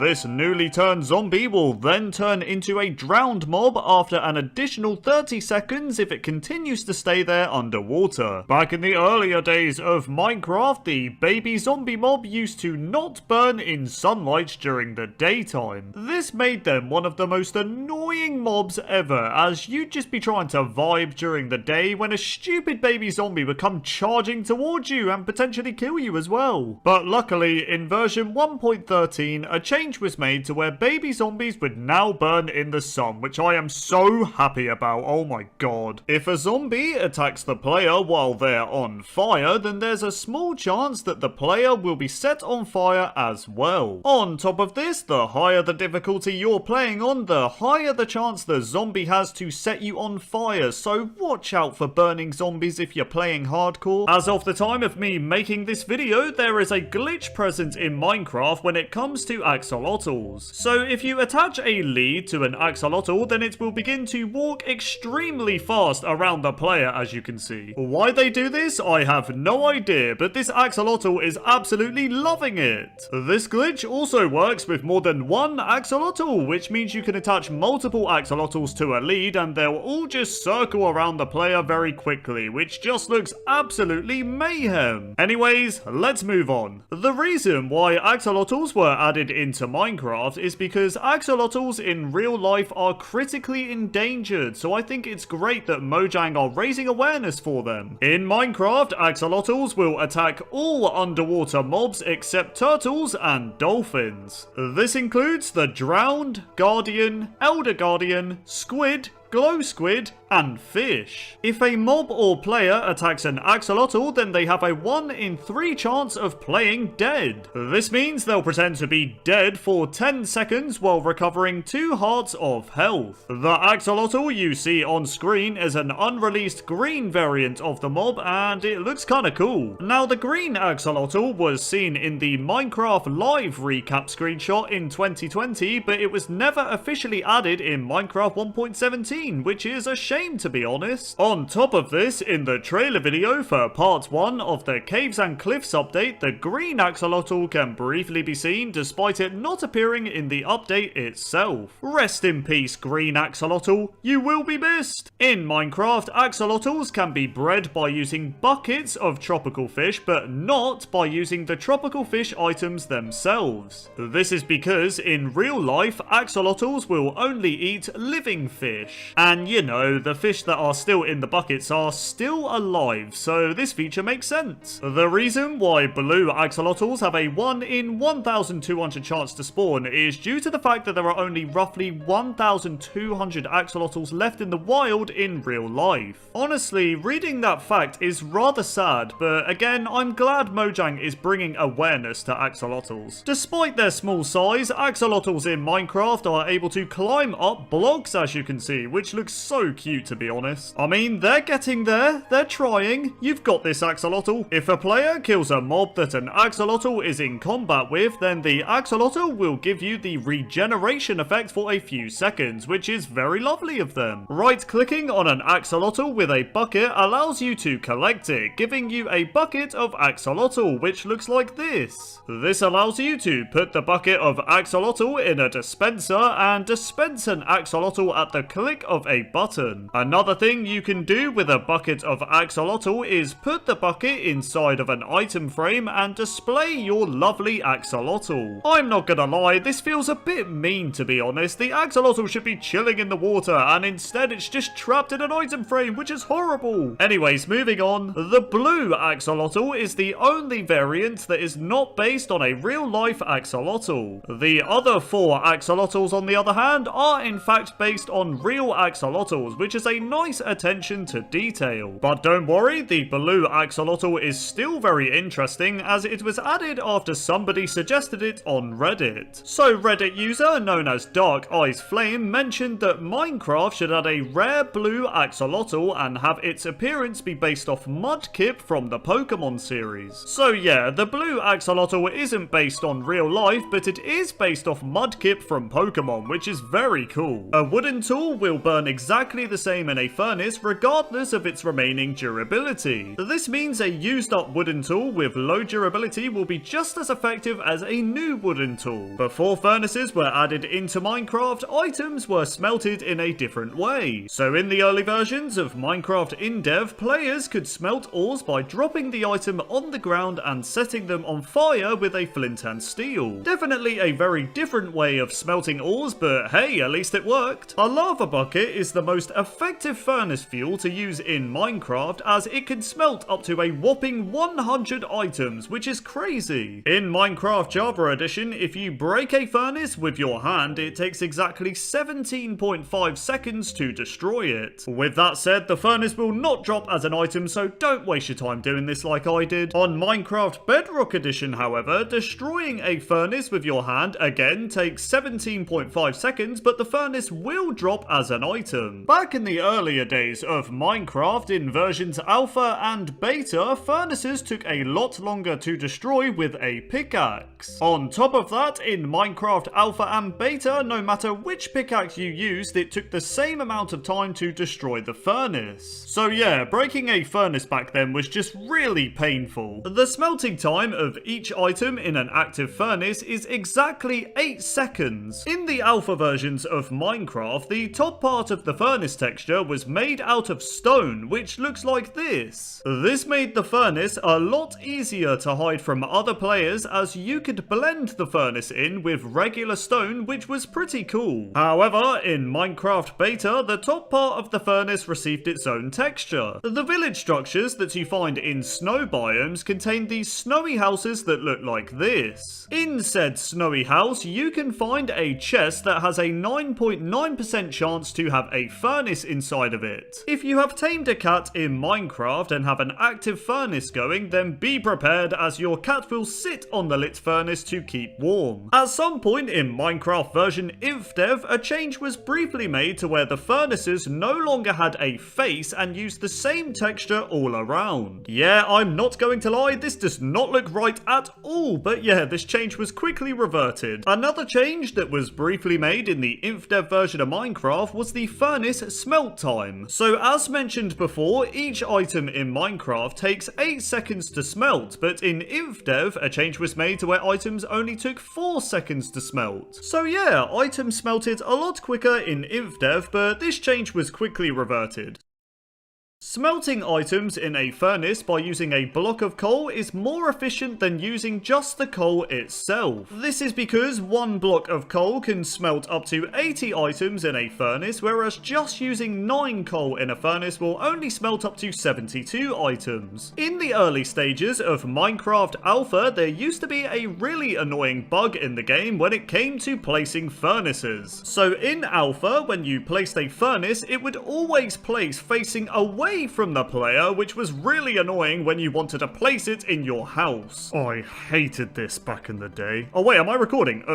Moving on. Using the set block command in Minecraft, you can spawn in an already active furnace known as the lit furnace. Now this lit furnace is in the name as it will always stay lit, as you can see, even if there's nothing smelting in it, which is kinda weird. A 64 stack of coal blocks will smelt items in a furnace for a total total of 14.2 hours, which is equivalent to 42 Minecraft days. So yeah, the coal blocks can smelt for quite a long time. By default, the GUI of a furnace simply says, well, furnace. However, if you rename the furnace in an anvil, then the GUI name will change to whatever you renamed the furnace to, which is pretty cool. Furnaces, when active, emit a light level of 13, which is slightly dimmer than a torch, which gives off a light level of 14. Furnaces will light up the blocks all around it, despite it only being lit up from the front. However, during the snapshot phase of the 1.4 update, an experimental change was made to the lighting of furnaces. So in snapshot 12W39A, a change was made to where the furnaces only lit up the blocks in front of them. But then in a later 1.4 snapshot, the change was reverted as apparently it was causing performance issues. Back in the earlier days of Minecraft, before the 1.9 combat update, players could spawn in the lit furnace I mentioned earlier as an item. So from version 1.3 to 1.7, the lit furnace item looked as it was supposed to look in the inventory. However, in version 1.8, a bug formed where the lit furnace item changed to have a missing texture in the inventory, which looked like this. This was strange because when you placed the lit furnace, it looked normal, but the item just looked all messed up. But then in the 1.9 combat update, it didn't matter anyway because the ability to spawn in the lit furnace as an item was removed from the game. The crafting table was added into Minecraft in version InDev on January 30th in 2010. This means the crafting table is now turning 12 years old, which is absolutely crazy to me, man. The first ever crafting recipe added into Minecraft was definitely a strange one. So crafting was first introduced in Minecraft InDev, and the first ever crafting recipe was a recipe for the arrow. Now, to craft this arrow, you would need 8 apples in the shape of a chest plate like this. Yep, I'm not joking, guys, this was the crafting recipe that started it all. Isn't it just beautiful? Back in the earlier days of Minecraft, in the alpha and beta days of the game, the crafting table used to be extremely painful to break. This was because breaking it with an axe made no difference to the breaking speed, which meant it took ages, man. Okay, I'm probably being a little dramatic, but it did take quite a while. But then, in version beta 1.9, a change was made to where you could break crafting tables with an axe, which I'm sure every single player was happy about. The smithing table is a block in Minecraft that players can use to upgrade their diamond tools and armor into the more powerful netherite type. Now, the smithing table currently looks like this, but when it was first added in Minecraft 1.14, it used to look like this. Now, as you can see, the old texture for the smithing table definitely closely resembles the crafting table texture, which likely meant this was a placeholder texture before being changed. Before crafting tables were added into Minecraft, players couldn't, well, craft. Okay, I'm joking. Well, sort of. So, before crafting tables were a thing, the only way players could craft was by pressing the B key on their keyboard. That's right, pressing B meant players could use a 3x3 crafting grid to craft items anywhere they wanted to, which, now that I think about it, made Minecraft slightly easier because you didn't even need a crafting table, man. Back in the earlier days of Minecraft Pocket Edition, which is now known as Bedrock Edition, players were not able to craft stone-related blocks using the crafting table. Instead, players on Pocket Edition had to craft their beloved stone blocks by using an old variant of the stone cutter. Now, the old stone cutter looked like this, and I'm sure many Pocket Edition players are getting very nostalgic just seeing this block. Anyways, moving on, the crafting table can be used as fuel to smelt items in a furnace. Now, a single crafting table is capable of smelting a whopping total of 1.5 items, which is absolutely crazy, I know. Honestly, just stick to using coal. If you are ever in a situation where you look underneath the crafting table, you'll instantly notice that the bottom texture is using the same texture as the oak planks texture. I said texture quite a lot just then. Anyways, let's carry on. Wait, what was I saying again? Oh yeah, the bottom part of the texture is the same as the oak planks texture, but back in the earlier days of Minecraft, in the early versions of InDev, the bottom texture for the crafting table was actually actually different. That's right, looking underneath the crafting table in InDev would bless the player with the oak log texture instead, which looks extremely weird being on a crafting table, but fair enough.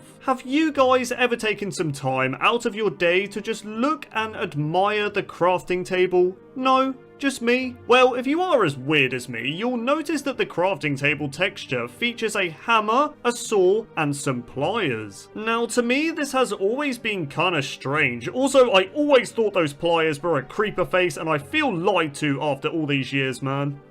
Anyways, do you think any of these tools should be added into Minecraft? If so, let me know in the comments which one you think it should be, and why. Oh my god, do you guys remember back to a time where whenever you leave items in the crafting grid after crafting, they'd just be thrown on the floor when you exited the crafting interface? Now, it wasn't insanely annoying. Actually, you know what? It was, because there was a chance your diamonds could just go flying into the lava after closing the crafting grid, which would just ruin your year, to be honest. Okay, sure, 90% of that would be your fault and 10% the game, but it was still in the game, so I can kind of blame it. But yeah, in version 1.12, a change was made to where closing the crafting interface would now return any items that you left inside the crafting grid to your inventory, which was a change I welcomed with open arms, let me tell you. If you remember when the crafting table was called the workbench, then you are a Minecraft veteran. That's right, from Minecraft Alpha to Beta 1.1, the crafting table was officially known as the workbench. However, since version Beta 1.2, we have called it the crafting table, and it's remained that way ever since, and I love it. Back in the earlier days of Minecraft Bedrock Edition, the smithing table used to be crafted by using one crafting table and one cobblestone. However, in Minecraft today, it no longer uses the crafting table, as the smithing table is now crafted with 4 planks and 2 iron ingots. Not only that, but in Minecraft Bedrock Edition, the fletching table was originally crafted with 1 crafting table as well, and 1 arrow. But yeah, in Minecraft today, the fletching table is crafted with 4 planks and 2 flint. The crafting table has gone through many small texture changes. So when the crafting table was first added into Minecraft, it looked like this, which looking back at it now is a very nostalgic texture. But then in an early 1.14 snapshot, it was changed to look like this. But that didn't last very long, as it was slightly changed again in a later snapshot for 1.14. But that didn't last very long either, as finally in 1.14.1 the crafting table was changed for a final time to look like this, and it's remained that way ever since. The crafting table is able to naturally generate within a few structures in Minecraft, and those are as follows. First of all, crafting tables will generate within a witch hut, which is pretty cool. Secondly, a crafting table can be generated within the basement of an igloo structure, which is very lovely. Next up, you can find some crafting tables in some small village houses, which is mind-blowing. I know, who would have thought villagers would have crafting tables? What are you looking at? I was complimenting you. Then finally, a crafting table is able to be generated within the tents that generate outside the pillager outpost. So if you're good at crafting that tent,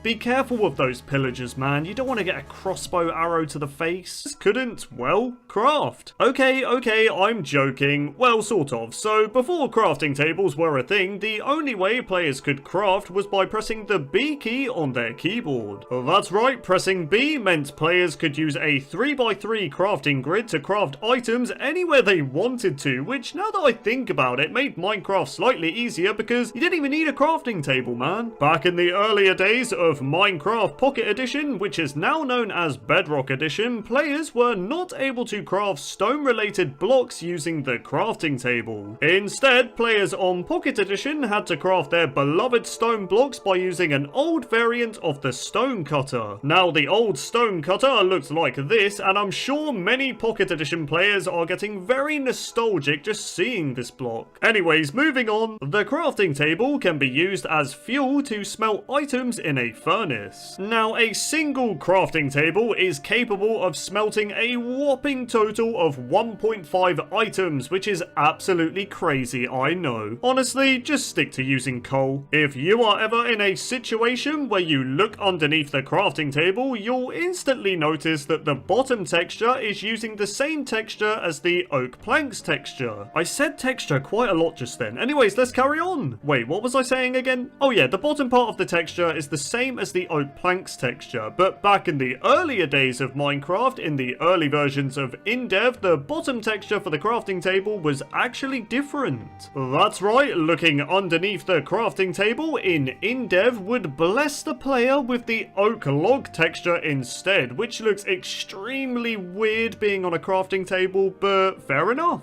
Have you guys ever taken some time out of your day to just look and admire the crafting table? No? Just me? Well, if you are as weird as me, you'll notice that the crafting table texture features a hammer, a saw, and some pliers. Now, to me, this has always been kinda strange. Also, I always thought those pliers were a creeper face, and I feel lied to after all these years, man.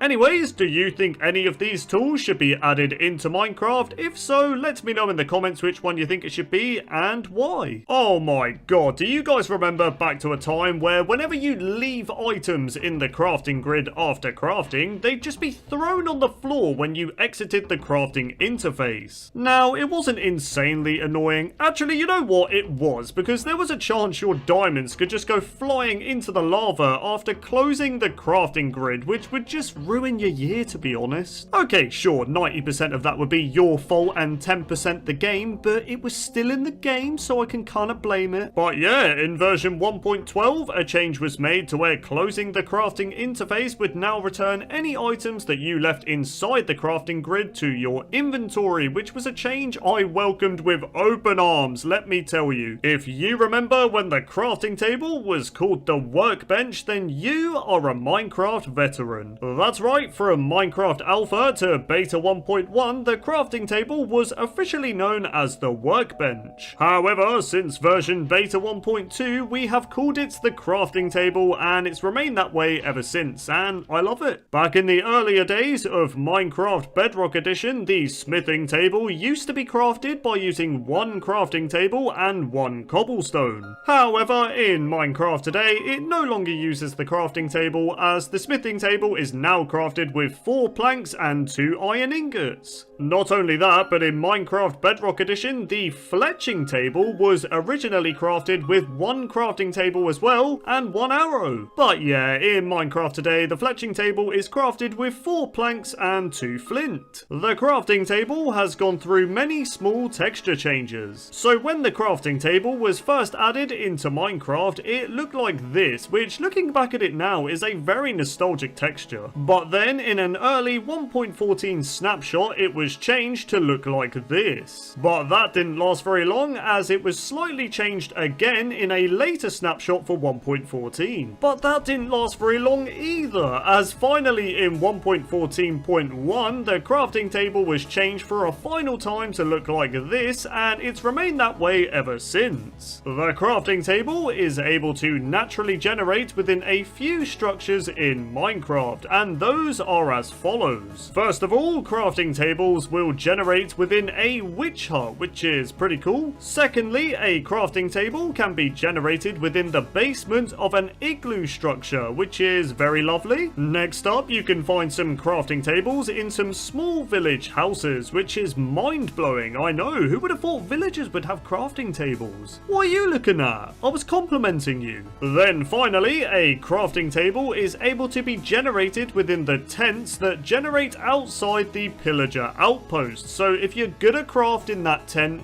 be careful with those pillagers, man. You don't want to get a crossbow arrow to the face.